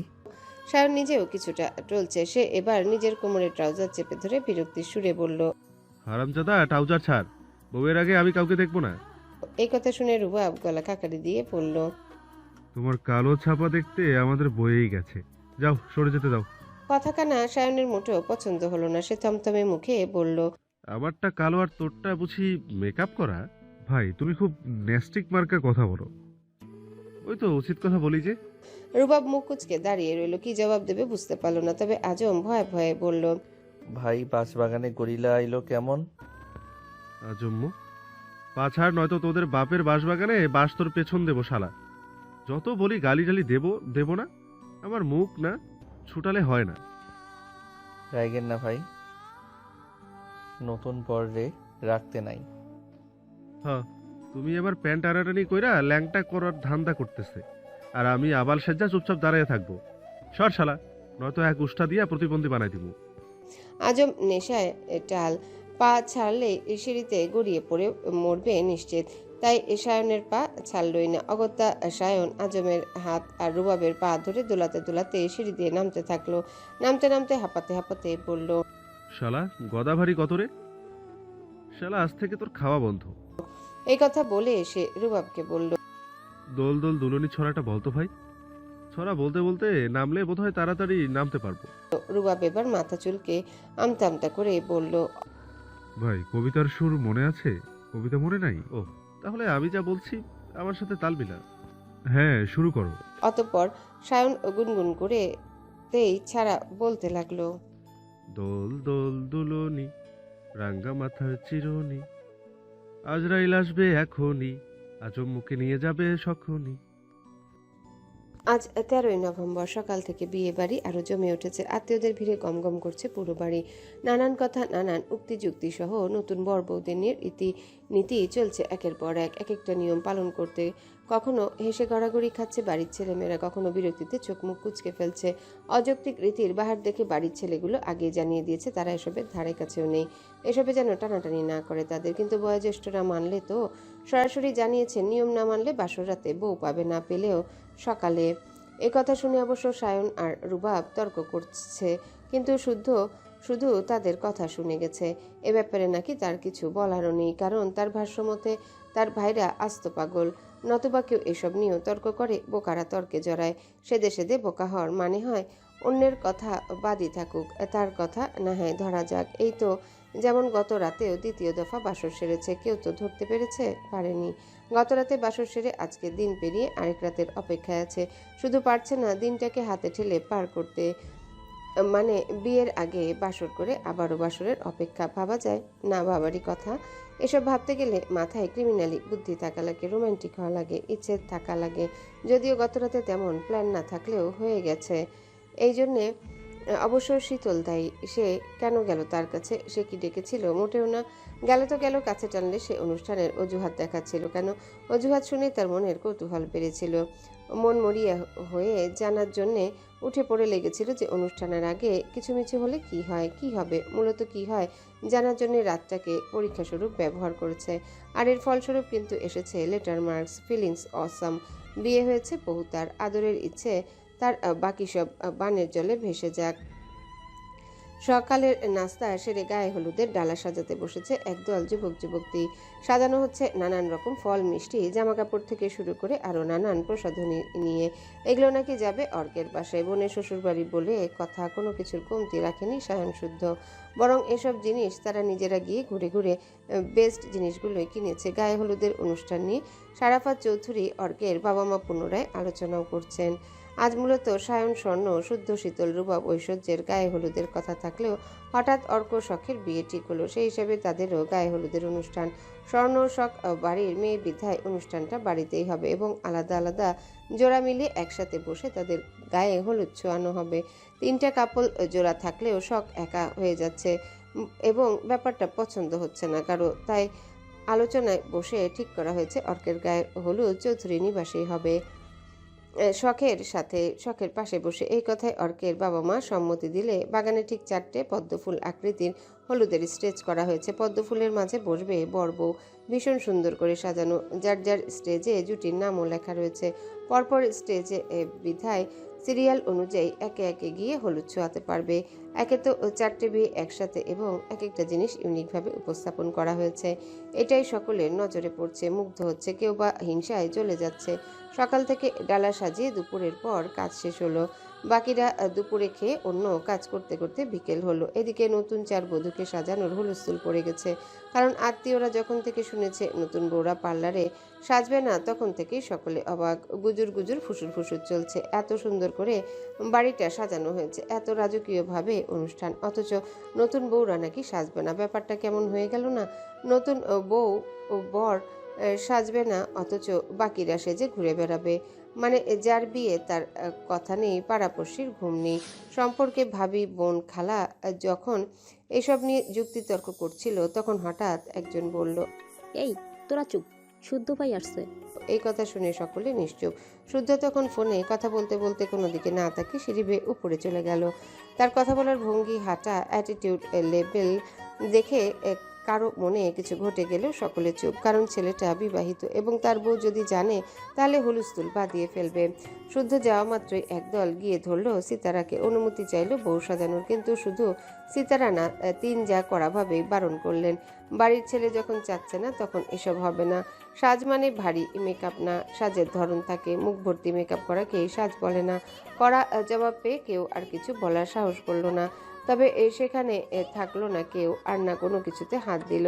এতে অবশ্য কাজকর্ম পড়ে রইল না, কারণ প্রতিটা কাজের জন্যই লোক নিয়োগ হয়েছে, তাই কেউ পিড়াপিড়িও করলো না।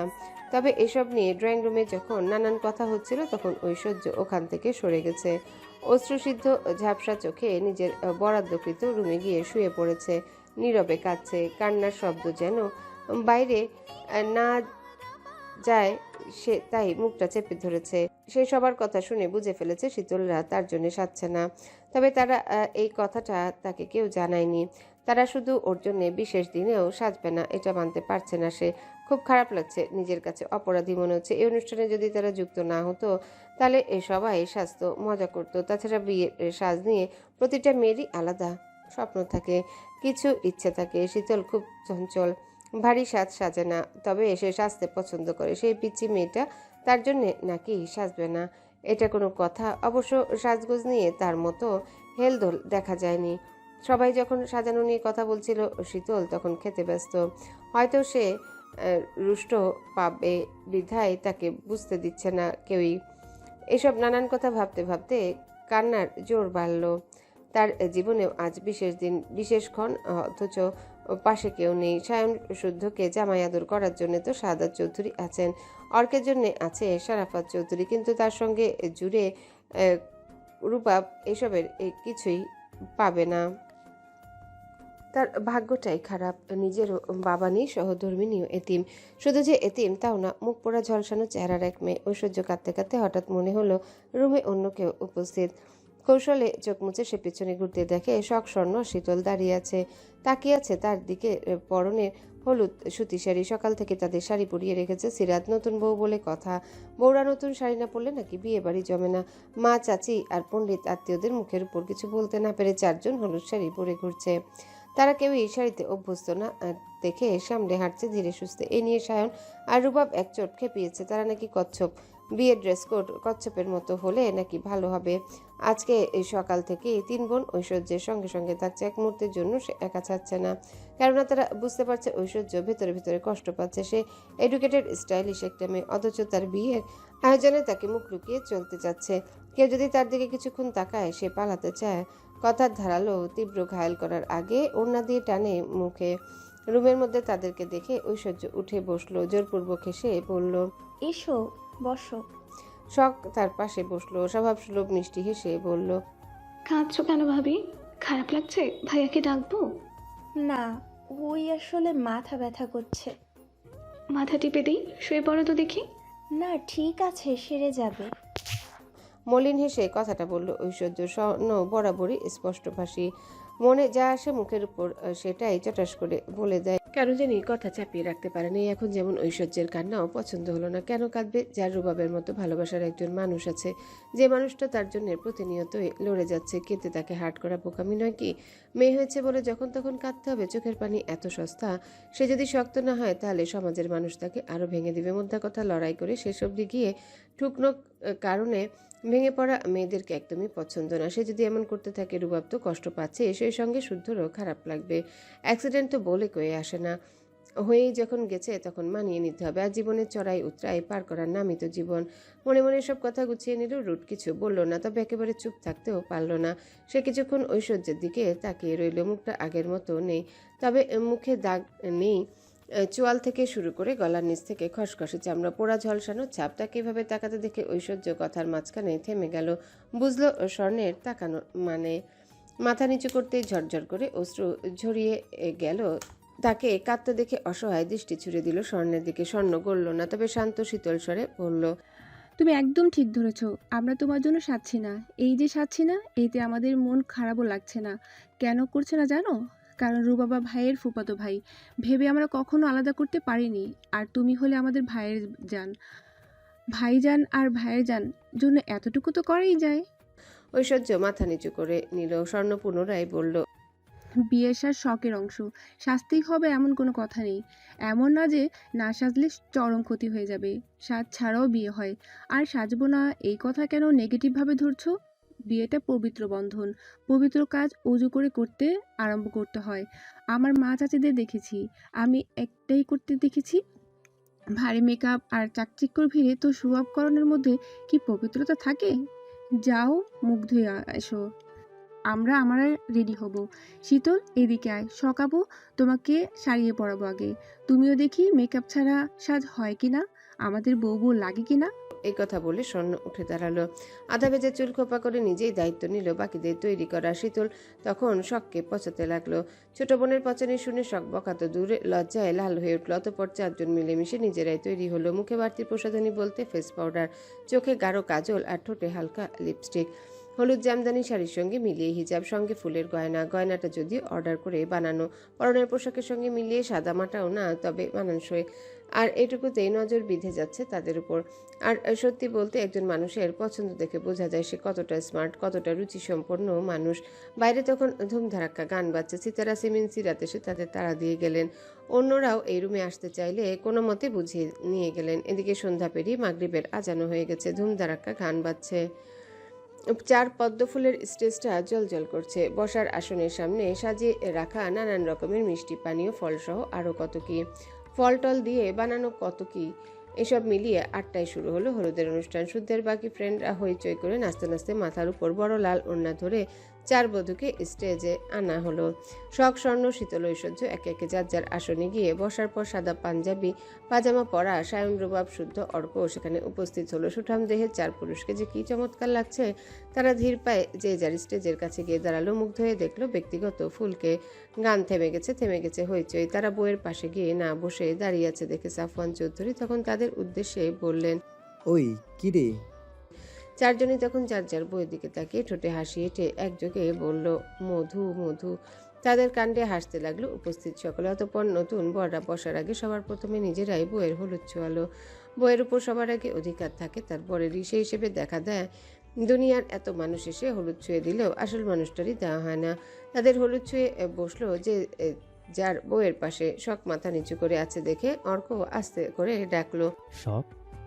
শখ তাকালো। অর্ক পাঞ্জাবির পকেট থেকে এক জোড়া নুপুর বের করে বাড়িয়ে দিয়ে বলল, হলুদ ছুঁয়ে দোয়া হিসেবে কিছু একটা দিতে হয়, আমার পক্ষ থেকে এটা।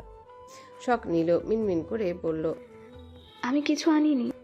ব্যাপার না, তবে চাইলে একটু মিষ্টি খাইয়ে দিতেই পারো, আমি কিছু মনে করব না। শখ লজ্জায় জমে গেল। আশেপাশে কত মানুষ, সবাই তাকিয়ে আছে।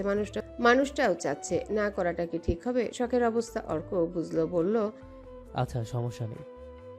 শখ লজ্জায় লাল হয়ে গেল। সিরিয়াল অনুযায়ী সবার প্রথমে স্বর্ণ আর সায়নের স্টেজ, তারপর শুদ্ধ আর শীতলের, তারপর রুবাবার, ঐশ্বর্যের, এরপর শখ আর অর্কের। সবার স্টেজের মাঝে 3 কি 4 হাত দূরত্ব। সায়ন একটু পর তাকাচ্ছে স্বর্ণের দিকে, চোখে মুগ্ধতা। কিছু বলার আগে স্বর্ণ বলল, আশেপাশে গেস্ট আছে, বেফাস কথা বলে কিন্তু খুব খারাপ হয়ে যাবে কিন্তু। সায়ন থেমে গেল। সারাফত চৌধুরী ও সিতারা একসাথে এদিকে আসছে দেখে কিছু বলা হলো না, তবে পেটের কথা উগলাবে সময় বুঝে। এদিকে শুদ্ধ শীতলের দিকে বিরক্তির নজরে তাকিয়েছে। বিশেষ কায়দায় ভ্রুকুচকে ধীরে স্বরে বলল, গোসল করিসনি? গায়ে থেকে তেলাপোকা গন্ধ আসছে কেন? এই মুহূর্তে কোনো বর তার বউকে কথা বলতে পারে? পাশে বসা বিশুদ্ধ পুরুষ পারে। শুনে শীতলের অভ্যাস আছে দেখে সে কিছু বলল না, তবে চুপ থাকলে কথার পেটের মধ্যে খোঁচাচ্ছে দেখে জবাব দিল, তেলাপোকার সঙ্গে ঘুমালে এমনই হয়। শুদ্ধর ভ্রুজোড়া এবার আরো কুচকে গেল। আচ্ছা, ব্যাঙাচি তাকে তেলাপোকা বলল? কত বড় সাহস! সে কিছু বলার আগে শীতল বলল, কেমন লাগছে আমায়? কাজের মেয়ে রহিমের মতো। এই জন্যে ঘুরে ঘুরে তাকাচ্ছেন বুঝি? শেষ কথাটা চাইলো, মুখে বলা হলো না। বললে আর তাকাবেই না, তবে মনে মনে হেসে নিল শীতল। এর আগেও খেয়াল করেছে চোখে কাজল পড়লে শুদ্ধ বারবার তাকায়, দেখে চোখের কাজল পছন্দ করে। বিশুদ্ধ পুরুষ মুখ ফুটে বলবে না। সায়ন আর স্বর্ণকে হলুদ দিয়ে শারাফত চৌধুরীরা এগোলেন শুদ্ধদের দিক। সায়নের গায়ে হলুদ দিচ্ছেন সাফওয়ান চৌধুরী ও সিরাজ চৌধুরী। বাবা মাকে দেখে শুদ্ধ থেমে গেল। শারাফত চৌধুরী স্নেহের হাসি ছুড়লেন, বিনিময়ে তারাও হাসলো। সায়ন স্বর্ণকেও চোখ ভরে দেখে মন ভরে দোয়া করেছেন, এদেরও তাই করলেন। রুবাব ঐশ্বর্যকেও তাই, এরপর সকার অর্ককেও। এভাবে একে একে হলুদের অনুষ্ঠান চলতেই থাকলো। চারিপাশে কত হাসি, কত মজা, কত আনন্দ। এক স্টেজে বসে আরেক স্টেজে বসা ভাই বন্ধুকেও পচালো। কামরানরা এলে তাদের কাণ্ডে সকলে হাসতে হাসতে কাহিল। অথচ কেউ জানলই না সবার ভিড়ে বিনা নিমন্ত্রণে কেউ এখানে এসেছে। যে এক বুক কষ্ট নিয়ে ছলছল চোখে আর ঠোঁটে হাসি এঁটে তাকিয়ে আছে শীতলের দিকে। দূর থেকে দেখছে এক সমুদ্র সমান তৃষ্ণা নিয়ে বিড়বিড় করে আপন মনে বলছে, আমার ভাগের নিমন্ত্রণ পত্রটা বুঝি কম পড়েছিল, তাই পাঠাওনি, তাই না? তাতে কি, এই জীবনে আমাকে কেউই ঘটা করে নিমন্ত্রণ করেনি, তাই বলে কি আমি আসবো না? তবু এসেছি। বেহায়ের মতন তোমাকে দেখতে আবারও ছুটে এসেছি বাবুই পাখি। জানো, আজকের আগ মুহূর্ত পর্যন্ত তোমাকে পাওয়ার আশা রেখেছিলাম। প্রতি সেকেন্ডে চাচ্ছিলাম শুদ্ধ মরে যাক, যে কোনো ভাবে সে মরে যাক। সেটা আর চাচ্ছি না, এখন চাচ্ছি তুমি বেঁচে থাকো, সুখে থাকো। জানো, বুরাক চেয়েছিল কিয়ারাকে আটকে রাখতে, সে পারেনি। এতদিনে খুব চেষ্টাও করেছিল। মিষ্টি কথা না শুনলেই সে ভেবেছিল ভয় দেখিয়ে হলেও নিজের কাছে রেখে দেবে, হলো না। কিয়ারা আজ সকালে সুইসাইড করেছে। সে এখন কবরের স্থায়ী বাসিন্দা। বুরাকটাও বোধহয় বাঁচবে না, তার অবস্থাও ভালো না। ডাক্তাররা আশা দিতে পারছে না। ওদের দেখে এখন আমি খুব করে চাই তোমাকে আমার হতে হবে না পাখি। আমি এটাও জানি কিয়ারা এতদিন বেঁচে ছিল, কিন্তু তুমি তাও বেঁচে থাকবে না। আর তোমাকে সাদা কাফনে মোড়া অবস্থায় দেখার সাহস আমার নেই। তার চেয়ে তোমার ভালো নিয়ে তুমি সুখে থাকো। বৃষ্টির মতন সুখ বর্ষণ হোক তোমাদের ওপর। ওসব সুখটুক আমাদের জন্য মরীচিকা, বিভীষিকার মতন অভিশপ্ত। তোমাকে সাদা কাফনে মোড়া অবস্থায় দেখার সাহস আমার নেই। তার চেয়ে তোমার ভালো নিয়ে তুমি খুব ভালো থাকো। বৃষ্টির মতন সুখ বর্ষণ হোক তোমাদের ওপর। ওসব সুখটুক আমার জন্য মরীচিকা, বিভীষিকার মতন অভিশপ্ত। এই কথা বলে দুই পা পেছাতেই কারো বুকে সাথে ধাক্কা খেল। ইয়াসির ঘাড় ঘুরিয়ে পেছনে ফিরে দেখে শাহাদাত চৌধুরী দাঁড়িয়ে আছেন। কখন এসে দাঁড়িয়েছেন খেয়াল করেনি সে। হলুদের সাজে শীতলের মুখ দেখে ভুল বসেছিল দিন দুনিয়া। তারই বা কি দোষ? শীতলের পুতুলের মতো মেকআপবিহীন স্নিগ্ধ লাজুক মুখটা দেখে নজর সরানো দায়। কি যে সুন্দর দেখাচ্ছে তাকে। শাহাদাত চৌধুরীকে দেখেও ইয়াসিরের মধ্যে হেলদোল দেখা গেল না। আরেকবার তাকালো হলুদের স্টেজের দিকে। শুদ্ধ হয়তো কিছু বলেছে দেখে শীতল লাজুক মুখে তাকিয়ে আছে শুদ্ধর দিকে। ইস, তার চোখের চাহনিতে স্পষ্ট শুদ্ধর প্রতি একরাম মুগ্ধতা ও ভালোবাসা। শাহাদাত চৌধুরী এবার গলা খাকারি দিয়ে আশেপাশে খেয়াল করে নিচু স্বরে বললেন, তোমার সাথে কথা বলার রুচি বা ইচ্ছে কোনোটাই আমার নেই। মানুষ যে এতটা বেহায়া হতে পারে তোমাকে না দেখলে জানতামই না। বারবার বেঁচে যাচ্ছ বড় ভাইয়ের জন্য। মানুষ আর কুকুরের মধ্যে তফাৎ জানো? ইয়াসির দৃষ্টি সরিয়ে তাকালো শাহাদাত চৌধুরীর দিকে। কদিন আগেও এ কথা বলার সাহস করতো না, করলে এ বুলেট ফুঁড়ে দিত বুকের বাঁ পাশে। কোনো কালে কারো বড় বড় কথা শোনার ধৈর্য তার ছিল না। আজকাল ভালো মানুষের সংস্পর্শে এসে ধৈর্যটা বোধহয় কয়েক গুণ বেড়েছে। এত ভালো মানুষগুলো তাকে দুর্বল ভাবতে শুরু করেছে, কিন্তু সে তো এতটা দুর্বল নয়। বারবার মুখ থুবড়ে পড়ে গিয়ে আবারও উঠে দাঁড়ানোর মতো শক্তি রাখে নিজের মধ্যে। শাহাদাত চৌধুরী তাকে কুকুর বলল, তার যে রাগ হচ্ছে তা না। সে দুই পকেটে হাত গুজে হাসলো, বলল, কুকুর খাবার পায় না বিধায় তাড়িয়ে দেওয়ার পরও মানুষের দাঁড়ে দাঁড়ে ঘোরে, লাঠিচাটা খায়। আপনার কথা মেনে নিলাম, আমি কুকুর, তবে পেটের ক্ষুধায় আমি কাতর নই। আমি কাতর ভালোবাসার ক্ষুধায়। আপনার ছোট কন্যা আমার বুকে বিষের ছুরি দিয়ে জঘন্যভাবে জখম করেছে। আমার আমিটাকে নড়বড়ে করে দিয়েছে। আর একটা কথা বললেন, আপনার বড় ভাইয়ের জন্য আমি বারবার বেঁচে যাচ্ছি। হিসাব কষে দেখলাম ঘটনা উল্টো, বরং আপনার বাড়ির ছেলেরা আপনার বড় ভাইয়ের কারণেই বেঁচে গেল। নয়তো আমার আল্লাহর কসম শুদ্ধ থাকতো কবরে আর আমি থাকতাম ওই স্টেজে আপনার মেয়ের পাশে। জামাতা হয়ে আপনি হলুদ ছোঁয়াতেন আমাদের। আমি ভীষণ খারাপ, জঘন্যতম খারাপ। আমার জানে মনে দয়ামায়া খুবই কম। শুধু আমার মৃত মায়ের জীবিত স্বামীকে পুরোপুরি ঘৃণা করতে পারি না বলেই এখনো ধ্বংসস্তূপ করিনি, নয়তো আমি ইয়াসির খান কি করতাম আর কি করতে পারতাম ক্ষমতার দাপট সহ দেখিয়ে দিতাম। তুমি সারণী ইয়াসির, ছাড়তে বাধ্য হয়েছ শুদ্ধ শীতল হসপিটালে। তোমার সামনে দুজন দুজনকে কবুল করেছে, তুমি দাঁড়িয়ে দেখেছো। ওদের ভালোবাসার কাছে তুমি হেরে গিয়েছো। শুদ্ধ তোমার মতো পিছন থেকে ছুরি বসায়নি, বরং সিনা উঁচু করে ভালোবাসার কথা জানিয়েছে। তুমি শুধু শুধু ঝামেলা না পাকালে এসব কিছুই হতো না। অবশ্য ঝামেলা করেছো বলেই আমার মেয়েও আরো এক ধাপ এগিয়ে এক রাতের মধ্যে সম্পর্কের পূর্ণতা এনেছে। এখন বড় বড় কথা বললেও তুমি ভালো করে জানো শুদ্ধ কোনো ধাতুর তৈরি। নাকানি চুবানি খাইয়েছে, সেটা ভুলে যাওনি নিশ্চয়। আর সেসব অপ্রকাশিত আছে, তাই থাকুক। যাই হোক, আমার ভাই মানে তোমার বাবা শারফাত চৌধুরীর আদেশে তুমি যেন আজকে চৌধুরী বাড়িতে প্রবেশ করো, খাওয়া দাওয়া করো। যদিও তোমাকে বাড়িতে ঢোকানোর কোনো ইচ্ছে নেই, শুধু ভাই চাচ্ছে বলেই বলতে বাধ্য হচ্ছি। ভাইয়া তোমার সাথে কথা বলবে, বাড়ির গেস্ট রুমে গিয়ে ওয়েট করো। এই কথা শুনে ইয়াসির তাকালো দূরে দাঁড়ানো শারাফাত চৌধুরীর দিকে। যদিও ভেবেছিল চুপচাপ এসে দেখে চলে যাবে, কিন্তু হলো না। শারাফাত চৌধুরীর নজরে পড়ে গেছে। আর কিছুক্ষণ থাকলে শুদ্ধ কিংবা সায়নের নজরে পড়তে পারে। তারা হয়তো তার উপস্থিতি পছন্দ না করতে পারে, আর এই জন্যই হয়তো শারাফাত চৌধুরী আড়ালে ডেকে নিচ্ছেন। বাহ, কি সুন্দর ছলচাতুরি!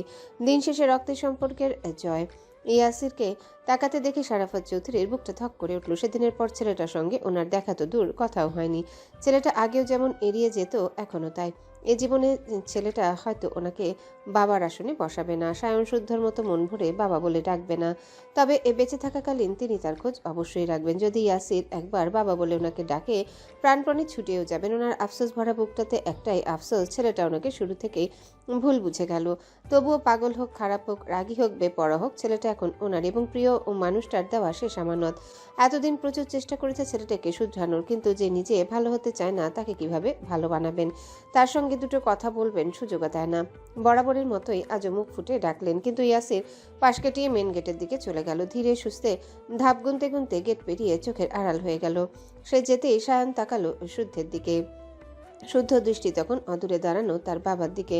সায়নও ঘুরে তাকালো পুনরায় বাবার দিকে। শারাফাত চৌধুরী রুমাল চোখে চেপে ধরেছিলেন। ভাবখানা এমন যে চোখে কিছু একটা পড়েছে। চোখ মুছে মুখে হাসি এঁটে স্টেজের দিকে তাকাতেই দেখলেন শুদ্ধ তাকিয়ে আছে ওনার দিকে। এবারও ছেলের কাছে ধরা পড়ে পাথরের ন্যায় নিশ্চুপ হয়ে অনড় হয়ে দাঁড়িয়ে রইল। বাবার অসহায় মুখখানা দেখে শুদ্ধ নজর সরিয়ে তাকিয়ে রইল মাটির দিকে। বিয়ে উপলক্ষে চৌধুরী বাড়িতে অনেক মানুষের সমাগম বিধায় সেফটির ব্যবস্থাও রয়েছে, তবে সিভিল ড্রেস আপে ছড়িয়ে ছিটিয়ে আছে কিছু সংখ্যক মানুষ, যারা সন্দেহভাজন কাউকে দেখলে ব্যবস্থা নিবে। ইয়াসির হয়তো ভেবেছিল তার আগমনের কথা চৌধুরী এর পুত্ররা জানবে না, কিন্তু ভুল। সে এটাও জানে না তার থেকে ধুরন্ধর শারাফাত চৌধুরীর ছোট পুত্র। তারা বোকার মতো কাজ করেনি যে শত্রুপক্ষ আসবে, লুকিয়ে থাকবে, অথচ তারা খুনাক্ষরেও জানতে পারবে না। মূলত শুদ্ধ অনুমতি দিয়েছে বিধায় এই সময়টুকু থাকতে পেরেছিল ইয়াসির, এবং যে কয় মিনিট ছিল কয়েকজোড়া চোখ চারিদিকে স্থির ছিল। চারিদিকে আনন্দ উল্লাসের মাঝে ইয়াসিরের আগমন কেন জানি শুদ্ধর মনটা বিষিয়ে গেল। এতদিন শারাফাত চৌধুরীর কারণে ইয়াসিরের পাপের রাজ্যের ক্ষতি করলেও প্রাণে ছেড়ে দিয়েছিল। তার মানে এই না পূর্বের কর্মকাণ্ড মাফ করেছে, নতুবা কখনো করবে। সে অবশ্য ভেবেছে অনুষ্ঠানের পরে ব্যাপারে সরাসরি কথা বলবে শারাফাত চৌধুরীর সাথে। উনি যদি ইয়াসিরকে স্বীকৃতি দেন বা নিজের কাছে রাখতে চান, রাখতে পারেন। বাবা ছেলেকে কাছে রাখবে, ভালো কথা। সেক্ষেত্রে সে শীতলকে নিয়ে অন্যত্র চলে যাবে। প্রবাদ অনুযায়ী তেলে জলে মিশে না, তাদের ক্ষেত্রেও তাই। তাছাড়া ইয়াসির শীতলের প্রতি দুর্বল, জানার পরও এক বাড়িতে একসাথে থাকার প্রশ্নই আসে না। এতটা ভালো মানুষও সে না। তার তো আবার মনে বিষ রেখে মুখে মধু ঢালার মতো অভিজ্ঞতাও নেই। এখন শুধু অনুষ্ঠান শেষ হওয়ার অপেক্ষা। অতঃপর গায়ে হলুদের অনুষ্ঠান শেষ হতে রাত 1টা বেজে গেল। তবুও বিয়ে বাড়ির আমেজ যেন শেষ হওয়ার নয়। রাত যত বাড়তে থাকলো আনন্দ তত দ্বিগুণ হলো। স্টেজ থেকে নেমে বাগানের মাঝখানে চেয়ার পেতে বসলো সকলে। মেহমানরাও আছে। কামরান সিতারার একটা লাল ওড়না মাথায় দিয়ে সাজলো শীতল, আর হাসান সাজলো শুদ্ধ। এরপর শুদ্ধ শীতল ঠিক যেভাবে ঝগড়া করে ঠিক সেভাবে অভিনয় করে দেখালো। হাসানের হাতে চেলাকাট, আর শীতল রূপী কামরান রংঢং করে কোমর বাঁকিয়ে দৌড়াচ্ছে আর মুখে বলছে, আর করব না শুদ্ধ ভাই, ভুল হয়ে গেছে আমার, এবারের মতো মাফ করে দেন। জীবনেও অবাধ্য হব না আপনার। এটুকু দিয়ে কামরান আর হাসানের অভিনয় শেষ হলো। এদিকে তাদের অভিনয় দেখে সকলে হাসতে হাসতে কাহিল। এরপর মাঠের মাঝখানে উঠে এলো রুবাব আর সায়ন। রুবাবের মাথায় লাল ওড়না, অর্থাৎ সে এখন শীতলের চরিত্রে, আর গম্ভীর হয়ে দাঁড়ানো সায়ন এখন শুদ্ধ। হঠাৎ রুবাব ভিড়ের মাঝে গিয়ে দাঁড়ালো, তারপর ওড়না উড়িয়ে দৌড়াতে দৌড়াতে এসে দাঁড়ালো সায়ন অর্থাৎ শুদ্ধর সামনে।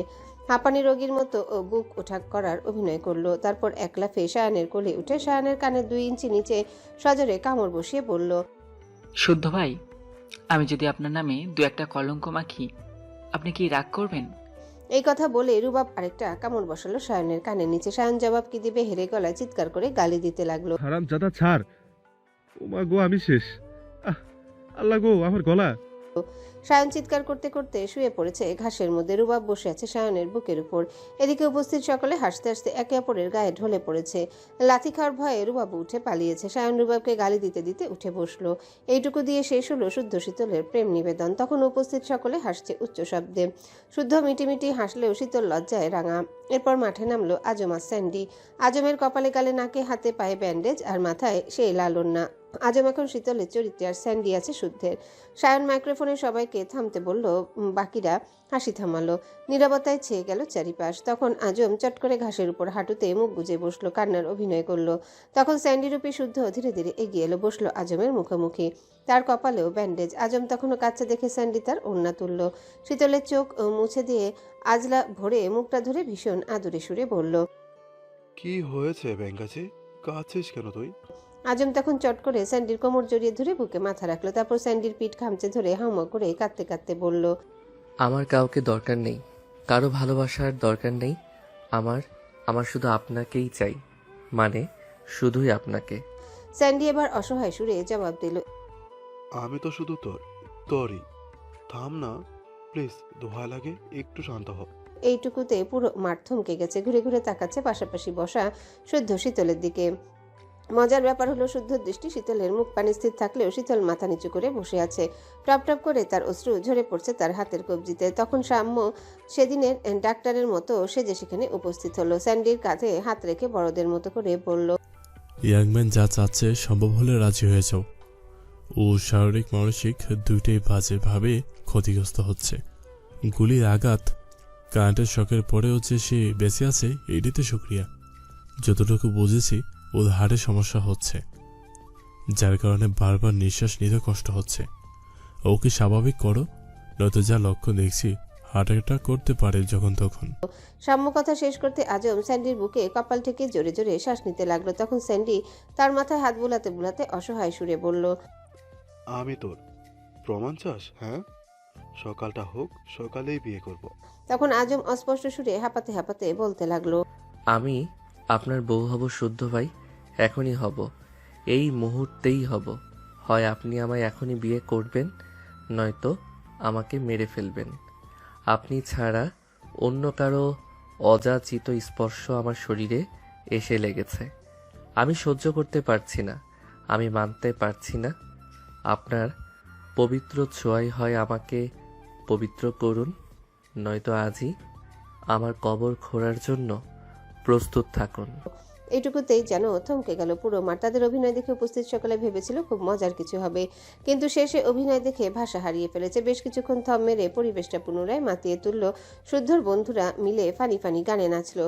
নাচ নাকি বাদন নাচ বোঝা গেল না যদিও। তাদের কর্মকাণ্ড এ সকলে হাসতে হাসতে কাহিল। হলুদের ডালাতে থাকা ফল মিষ্টিগুলো সকলে কাড়াকাড়ি করে খেলো।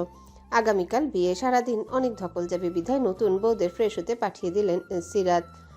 ঘড়ির কাঁটা তখন 2-এর ঘরে স্থির। বড়দের তারা পেয়ে ছেলেরা হৈ হৈ করে গেল সায়নের রুমে গিয়ে সকলের মধ্যে আজকেও দুষ্টু পানি খাওয়া নিয়ে হইচই বেঁধে গেল।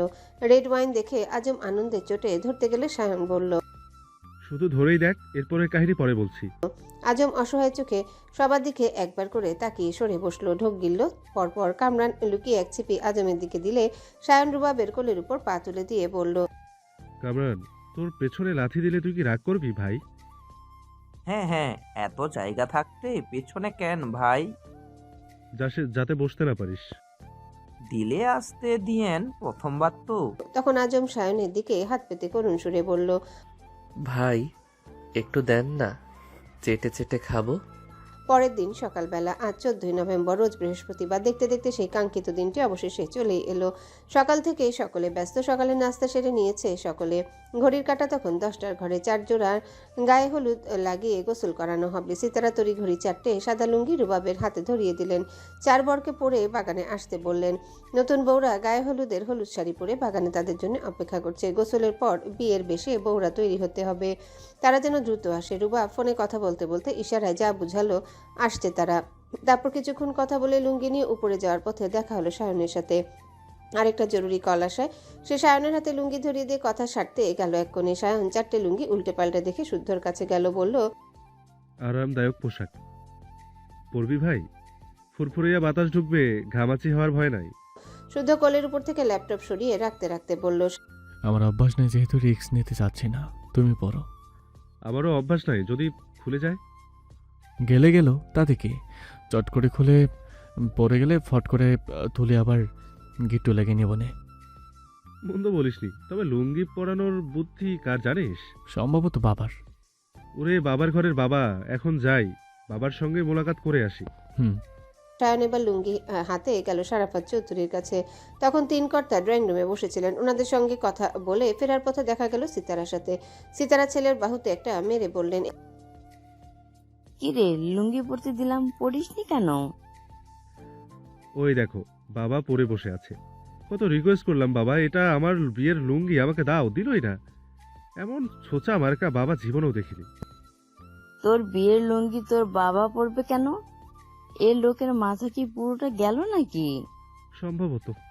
এই কথা শুনে সিতারা গেল কর্তাদের কাছে। সায়ন শুদ্ধ রুবাবের জন্য কেনা লুঙ্গি শারাফাত, সাফওয়ান, শাহাদাত চৌধুরী পরে বসে আছেন। একে তো দেরি হয়ে গেছে, তার উপর এরা কাহিনী শুরু করেছে। উনি এবার বেশ বিরক্তি নিয়ে খ্যাক করে বললেন, ছেলেদের লুঙ্গি তোমরা পরে বসে আছো কেন? হলো বলছি। কেবলই তো সায়ন লুঙ্গি এনে দিয়ে বলল বাড়ির সব ছেলেরা নাকি লুঙ্গি পরে ফটো সেশন করবে, এখনই যেন লুঙ্গিটা পরি। কখন বললো? কেবলই। সিতারা বিরক্তি নিয়ে পেছনে তাকিয়ে দেখলেন আশেপাশে সায়ন নেই। বাবাদের ফাঁসিয়ে দিয়ে পালিয়েছে সে। কেমন হাড়ে বজ্জার ছেলে ভাবা যায়। সিতারা একবার বকতে বকতে চলে গেলে বাকিদের ডাকতেই সায়ন তখন সিঁড়ির নিচ থেকে দাঁত বের করে হেসে বলল, রাগ করে না লক্ষ্মীটি আমার, আমরাই তো। সিতারা শুদ্ধ রুমে গিয়ে দেখে রুবাব আর অর্ক বসে আছে। 4 জন আর কেউই লুঙ্গি পরবে না। এত বুঝিয়েও লাভ হলো না। অগত্যা গতকাল রাতের সাদা পায়জামা পাঞ্জাবি পরে তারা যেতে রাজি হলো। তবে শর্ত একটাই, মা চাচি বাদে বাইরের কেউ আজ গায়ে হলুদ ছোঁয়াতে পারবে না, বিশেষ করে দূর সম্পর্কের ভাবিরা। ওদিকে মেয়েগুলো টানা রোদে দাঁড়িয়ে আছে দেখে ঘাটতেরা ছেলেদের কথায় অগত্যা রাজি হতে হলো। 5 মিনিটের মধ্যে রেডি হয়ে আসার কথা বলে উনি বেরিয়ে গেলেন। তারপর বড়রা সহ বাকি ছেলেরা সাদা পাজামা পাঞ্জাবি পরে একে একে বাগানে গিয়ে উপস্থিত হলো। বড় একটা পীড়ার উপর দাঁড়িয়ে আছে সাদা ফুলের গয়না পরে, দাঁড়িয়ে আছে শখ, স্বর্ণ, ঐশ্বর্য, শীতল। সিরাত তখন এগিয়ে এসে রুবাবের কান টেনে বলল, দেখ তো, রোদে মেয়েগুলোর মুখ লাল হয়ে গেছে, ড্রেস চেঞ্জ করতে এত সময় লাগে? যা গিয়ে যার যার বউয়ের পিছনে গিয়ে দাঁড়া। পীড়ার উপর। তারপর বউদের পেছনে দাঁড়ালো। তখন মা চাচিরা আগে বউয়ের গায়ে হলুদ লাগিয়ে সেই হলুদ ছেলেদের গায়ে ছোঁয়ালেন। ভাবিরা খিলখিল করে আসতে গেলে সিতারা বারণ করলেন। এতে অনেকেই মুখ গোমরা করে দূরে সরে গেল। ঘাসের উপর সামনে সাজিয়ে রাখা ছোট বড় বেশ কয়েকটা কলসে পানি ভর্তি করা, সম্ভবত 7 পুকুরের পানি। কলসের মুখে আম পাতা ডুবানো। এসব কোথাকার কি সব নিয়মকানুন কে জানে। ছেলেরা বিরক্ত মুখে যেতে গেলে তাড়াহুড়ো করে কাজ সারতে বললেন সিমিন। আরও কিছু করার বাকি থাকলেও ছেলেগুলোর কারণে সেসব বাদই থাকলো। তারপর সেই কলসের পানি এক এক ছেলেদের মাথায় ঢালা হলো। সেই পানিতে ভিজলো ঠিক বুকের কাছে দাঁড়ানো যার যা সহধর্মিনী। অতঃপর কোনো মতে নিয়ম পালন করে ওয়াশরুমে গিয়ে ভালো করে গোসল সেরে নিতে বললেন সিতারা। ভাবিরা এক প্রকার খোঁচা মেরে বললেন গতরে দম থাকলে যার যার বুকে কোলে করে ওয়াশরুম অব্দি পৌঁছে যেতে। ওনাদের বলতে দেরি সায়ন স্বর্ণকে চট করে কোলে তুলে নিল। যেতে যেতে ফিসফিস করে স্বর্ণের কানে কানে বলল, আর কয়েক ঘন্টা তারপর আজ পাশা খেলবো রে শ্যাম। তাকে দেখে রুবাব ঐশ্বর্যকে কোলে নিল। সেও ফিসফিস করে বলল, ভালোবাসি হলুদ পাখি। তাদের যেতে দেখে অর্ক ঘুরে একবার শুদ্ধের দিকে তাকিয়ে পুনরায় তাকালো শখের দিকে। নিচু স্বরে আমতা আমতা করে বলল, উঠবে আমার কোলে? শখ লজ্জায় মুখ কাচুমাচু করলে অর্ক বলল, তাহলে আমাকে নাও। শখের ঠোঁটে হাসি খেলে গেল। তখন এক ভাবি বলল, কি রে শখ, তোর জামাই ভয় পাচ্ছে নাকি? শখ জবাব দেওয়ার আগেই অনুভব করলো সে অর্কের কোলে। চোখ তুলে বিস্ময় নিয়ে তাকাতেই দেখা মিলল হলুদ ভর্তি গালের অর্ককে। তাকে তাকাতা দেখে অর্ক নিচু স্বরে বলল, খাও না, ওয়েট নেই বললেই চলে। ব্যাপার না, আমার কাছে গেলে 1 মাসেই। বাকি তিনজন গেলেও শুদ্ধ শীতলের মাঝে হেলদোল নেই। তখন শীতল বলল, কি হলো, কোলে নিচ্ছেন না কেন? খেয়ে খেয়ে তো কুমড়ো পটাশ হয়ে যাচ্ছিস, এখন কোলে নেওয়ার কথা বললে কি কোলে নেবো নাকি? শীতল চট করে ঘাড় ঘুরিয়ে বিস্ময়ে ভরা কণ্ঠে বলল, আপনি আমাকে মোটা বললেন? এই জন্যেই খেতে চাইতাম না আমি। নিজে বেশি বেশি খাইয়ে মোটা বানিয়ে এখন আবার খোটা দিচ্ছেন।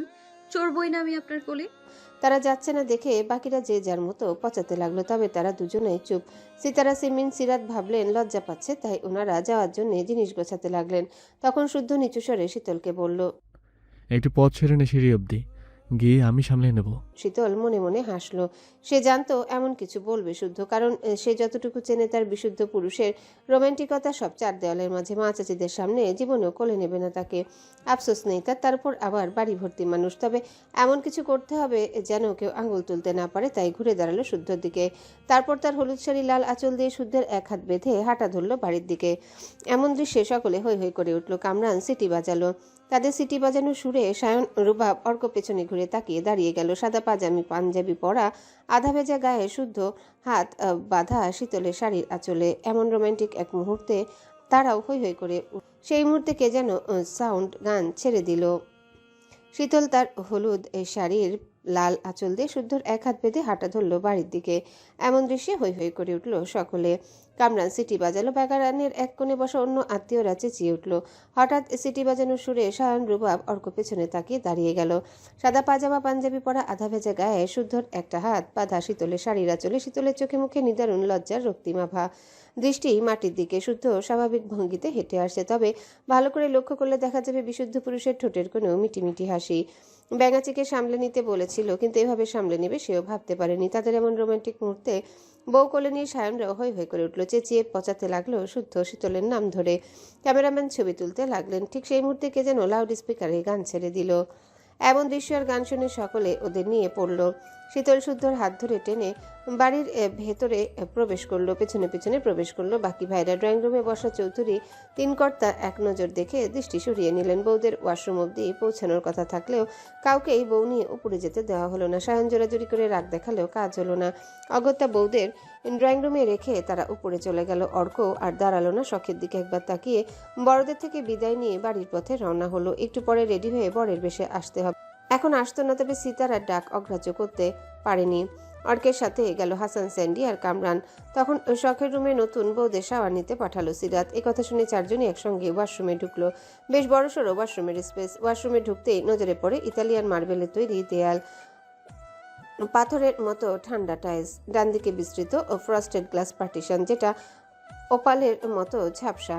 তার ভেতরে রেন শাওয়ারের দেয়ালে অ্যাম্বার লাইট নিস, যেখানে সুগন্ধি অয়েল আর নরম তোয়ালে সাজানো। বাম দিকে চকচকে ওক কাঠের ভ্যানিটি ইউনিট, তার উপর স্থাপিত ওভাল আকৃতির স্টোন বেসিন। বেসিনের কল থেকে বের হয় উষ্ণ পানির ধারা, যদিও এটা স্রেফ সাধারণ কল নয়, টাচ অ্যাক্টিভেটেড ডিজিটাল মিক্সার। আর চৌধুরী বাড়ির প্রত্যেকটা ওয়াশরুম প্রায় এক ডিজাইনের, সঙ্গে রয়েছে আধুনিক সুব্যবস্থা। শখ, স্বর্ণ, শীতল ঐশ্বর্য গল্প করতে করতে হলুদ ওঠানোর কাজে লেগে গেল। রাত এসে যার যার ফেস ওয়াশ তোয়ালে পোশাক দিয়ে গেল।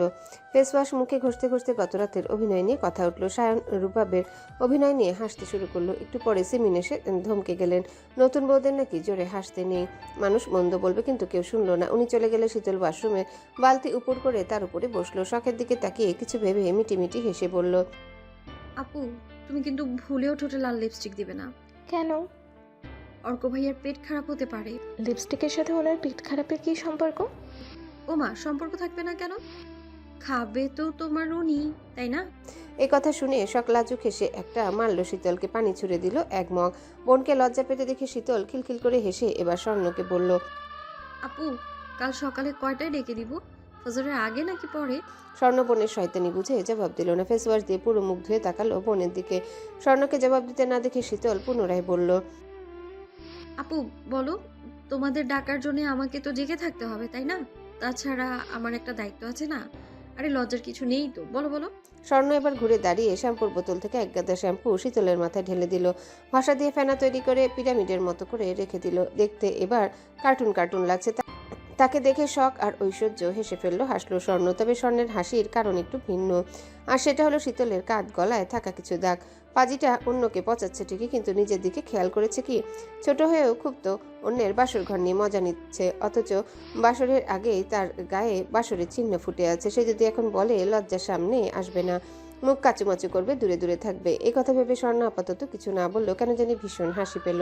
ঠোঁটে মিটি মিটি হাসি এঁটে শীতলের মুখের গলার হলুদ তুলতে সাহায্য করলো। সে জবাব দিচ্ছে না দেখে শীতল বোনের দিকে চোখ তুলে তাকালো। চোখাচোখি হওয়াতে শীতলের হয়তো টনক নড়ল। সে তরাক করে উঠে শাড়ি আঁচল ঘুরিয়ে নিয়ে গলা ঢেকে নিল। ইস, বেমালুম ভুলেই বসেছে এটার কথা।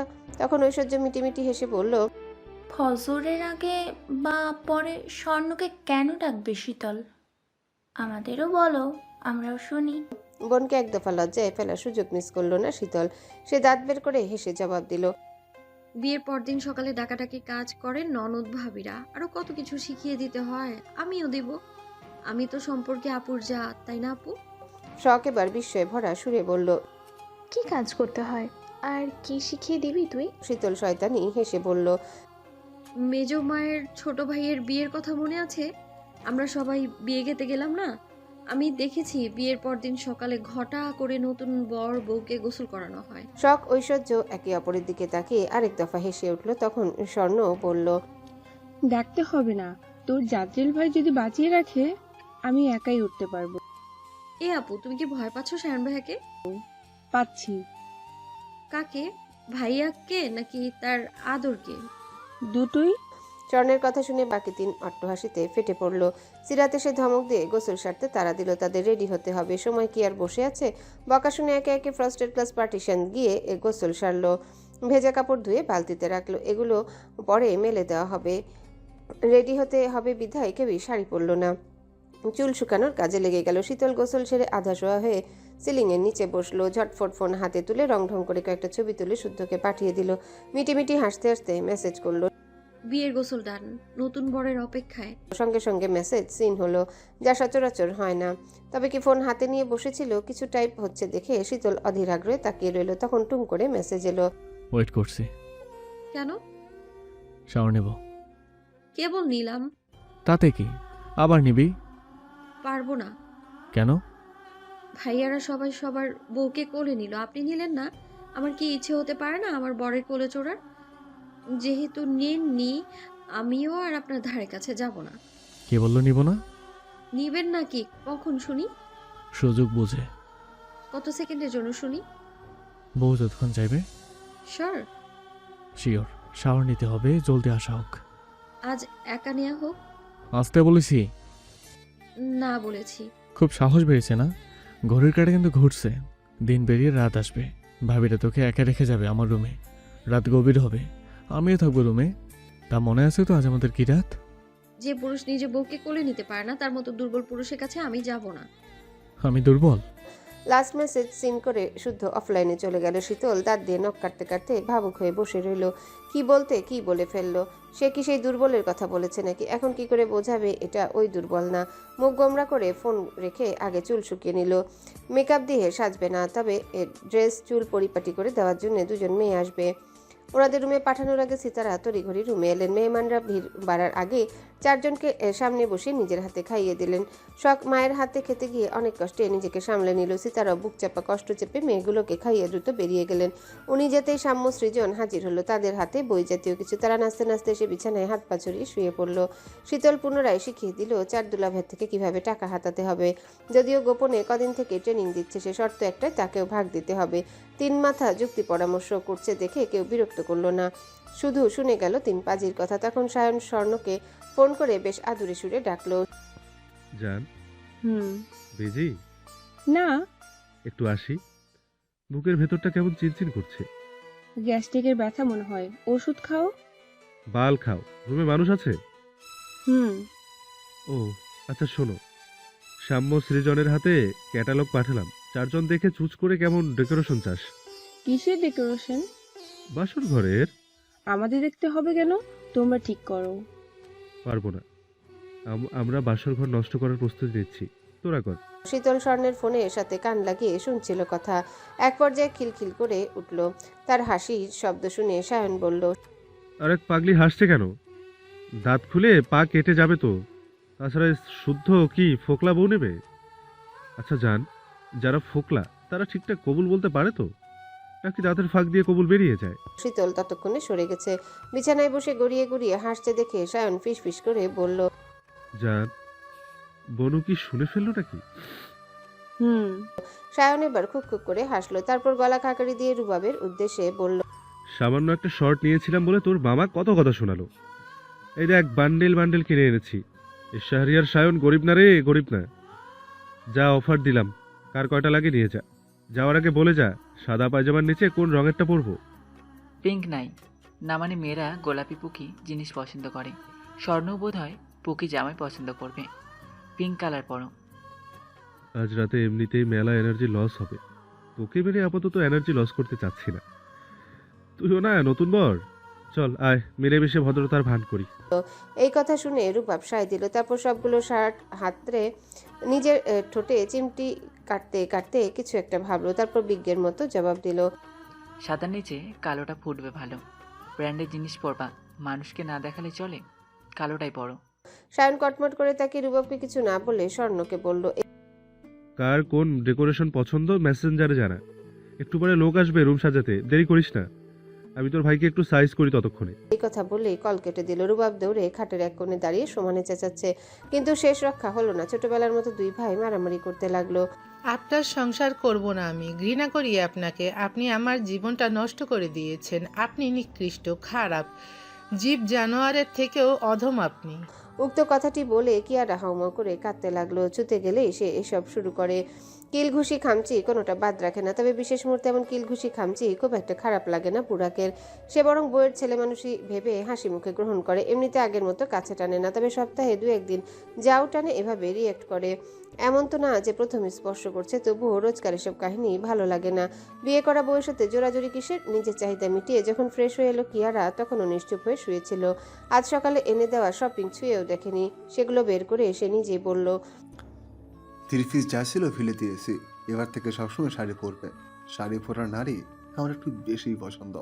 প্রায় দিন এমন করে দেখে। বুড়াকু কিছু বলল না, পাস্তা নিয়ে খেতে খেতে বলল, শুনলাম চৌধুরীরা 3 পুত্রের বিয়ের অনুষ্ঠান একসাথে করবে, যাবে নাকি বান্ধবীর বিয়েতে? এই কথা শুনে কিয়ারার কান্না বন্ধ হয়ে গেল। সে অশ্রু সিদ্ধ চোখে তাকিয়ে ভেজা গলায় জিজ্ঞাসা করলো, কার বিয়ে? তোমার ফ্রেন্ড শীতুলের সঙ্গে সায়ন, স্বর্ণ আর রুবাব ঐশ্বর্যের বিয়েও একসাথে সারবে। রুবাব? কোন রুবাব? নাগর খ্যাত তাড়াতাড়ি ভুলে গেলে নাকি আমার মুখ থেকে শুনতে চাচ্ছ? কিয়ারা শোয়া থেকে উঠে বসলো, গায়ে চাদর জড়িয়ে পুনরায় শুধালো, বলুন, কোন রুবাবের কথা বলছেন? শীতলের ফুফাতো ভাই রুবাবের কথা বলছেন? বোধ হয়। কবে বিয়ে? কার সাথে বিয়ে? বলবো না।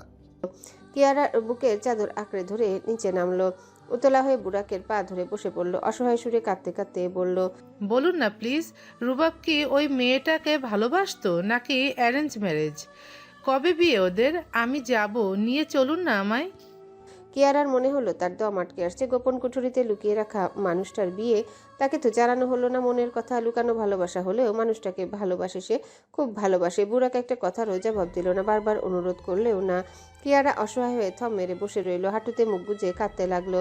তার কান্না দেখে বুড়াকের কেন জানি পৈশাচিক আনন্দ হলো, বেশ গর্ব হলো নিজের ভালোবাসাকে নিজের কাছে আটকে রাখতে পেরে। সত্যি বলতে ভালোবাসার মানুষকে ধরে রাখতেও ভাগ্য লাগে। এদিক থেকে ইয়াসির হেরে গেছে, আর সে জোর করে হলেও তার ভালোবাসাকে জিতে নিয়ে জয়ী হয়েছে। মনে মনে এসব ভেবে ওষ্ঠে হাসি এটে টিভিতে হিন্দি গান ছেড়ে দিল, গানের সাউন্ড বাড়িয়ে দিল, নিজেও সুর মেলাতে লাগলো। অতঃপর জরুরি কল আসে, রেডি হয়ে গুনগুন করতে করতে বেরিয়ে গেল। সারাদিন পেরিয়ে ফিরল রাত 11টায়। বউটাকে কাঁদতে দেখে বেরিয়েছিল, তাই মন ভালো করতে অনেকগুলো চকলেট আর গোলাপ ফুল এনেছে। সেগুলো হাতে নিয়ে রুমে ঢুকে দেখে কিয়ারার দেহ সিলিং ফ্যানের সাথে ঝুলছে। তার এনে দেওয়া শাড়ি দিয়ে ফাঁস দিয়েছে। এত ঘৃণা মনে সকালেই না ভালোবাসা পাওয়া নিয়ে গর্ব করলো সে, অথচ দিন পেরিয়ে রাত নামতে না নামতে কিয়ারা তাকে এভাবে হারিয়ে দিল। তার গর্ব ধুলোয় মিশিয়ে দিল। তাহলে ইয়াসির নিজের অধিকার ছেড়ে দিয়ে বুদ্ধিমানের কাজ করলো। এই পরিস্থিতি তাই বলছে, নতুবা দিন শেষে পেয়েও হারিয়ে ফেললো কেন? হতভম্ব বুড়াক যখন দ্রুত শাড়ি কেটে কিয়ারাকে নামালো, তখন কিয়ারা প্রাণহীন দেহ, মাত্র গলায় ফাঁসের মোটা দাগ। জিহবায় দাঁত গেঁথে গেছে, হাত পা বরফের ন্যায় ঠান্ডা। সে কত করে ডাকলো কিন্তু শুনলই না পাষাণ মেয়েটা। তবুও সে দৌড়াদৌড়ি করে হসপিটালে নিয়ে গেল। তখন জানা গেল মেয়েটি আর নেই এবং সে 1.5 মাসের প্রেগনেন্ট ছিল। একথা শুনে বুড়াক যেন পাথর বনে গেল। প্রাণহীন কিয়ারার পা জোড়া ধরে হাউমাউ করে কেঁদে মাফ চাইলো। ফিরে আসার কত অনুরোধ করলো, তাকে তার বাবা মায়ের কাছে ফিরিয়ে দেওয়ার ওয়াদা করলো, কিন্তু কিছুতেই কিছু হলো না। তবে শেষ মুহূর্তে কিয়ারার মৃতদেহ বাবা মার কাছে পৌঁছে সত্যটা জানিয়ে ফেরার পথে বুড়াক অ্যাক্সিডেন্ট করে। এটা যে কাঙ্ক্ষিত সুইসাইড করার চেষ্টা বুঝতে বাকি নেই কারো।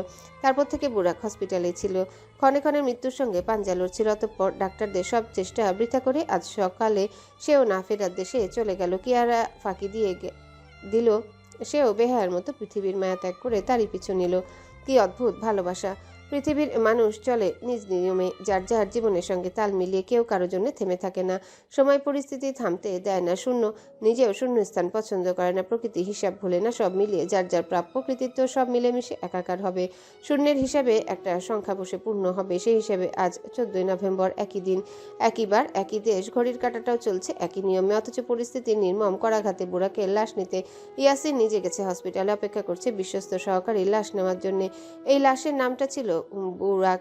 মানুষটা যখন আর নেই, নামের কদরই বার কে করবে? এদিকে বুড়াক আর কিয়ারার জার্নি যেখানে শেষ, অন্যদিকে আজকের দিনে চৌধুরী নিবাসে চলছে সুখের মাতম। 4 জোড়া দম্পতির মধুর মিলনের মৌসুম, পূর্ণতার শুভ লক্ষণ। কারণ ওই একটাই, পৃথিবীর মানুষ চলে যার যার জীবনের সঙ্গে তাল মিলিয়ে, সময়ের হিসেবে, বহমান জীবনের গতিপথকে অনুসরণ করে। ঘড়িতে সময় 1:13। সময়ের সঙ্গে সঙ্গে আমন্ত্রিত মেহমানরা উপস্থিত। বেড়েছে হই হুল্লোড়। বাগানের মাঝখানে উঁচু করে তৈরি করা হয়েছে রাজকীয় স্টেজ। চোখ ধাঁধানো সৌন্দর্যমণ্ডিত স্টেজ বিস্ময় নিয়ে তাকিয়ে থাকার মতনই। গোল্ডেন ফ্রেমে অর্কিড ও টকটকে লাল গোলাপের ফুলঝুরি দিয়ে সাজানো চারিপাশ। আধুনিক রুচিসম্মত ডেকোরেশন দেখে সকলে চৌধুরীদের রুচির প্রশংসা করতে বাধ্য। তারা যে ছেলে মেয়ের বিয়েতে দিল খোলা মনে অর্থ ব্যয় করেছে সেটা বলার অপেক্ষা রাখে না।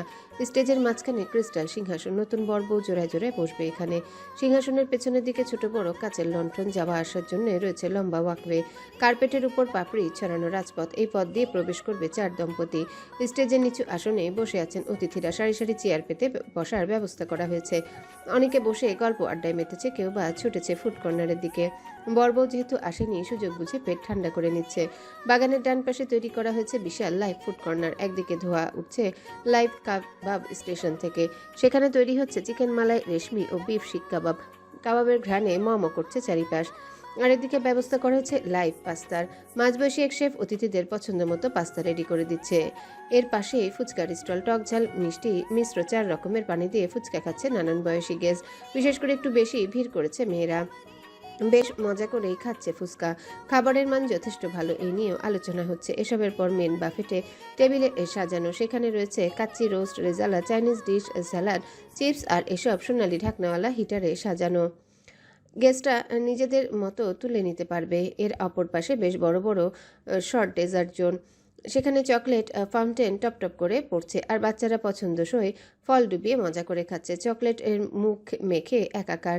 পরনের ড্রেস নষ্ট হচ্ছে, তবুও থেমে নেই, খেতেই হবে চকলেট বলে কথা। ডেজার্ট জোনের সঙ্গে লাগোয়া আরেকটা স্টলে Mithai island, rasmalai, lalmohan, Bashundhara, customised cupcake সাজিয়ে রাখা। এর থেকে একটু দূরে পানীয়ের ব্যবস্থাও রয়েছে। সেখানে মিন্ট, লেমনের, স্ট্রবেরি, ফিজ, ব্ল্যাক কারেন্ট মিক্স সব কাচের আলো ঠাসা কাউন্টারে রাখা। আর অন্য পাশে কফি বার।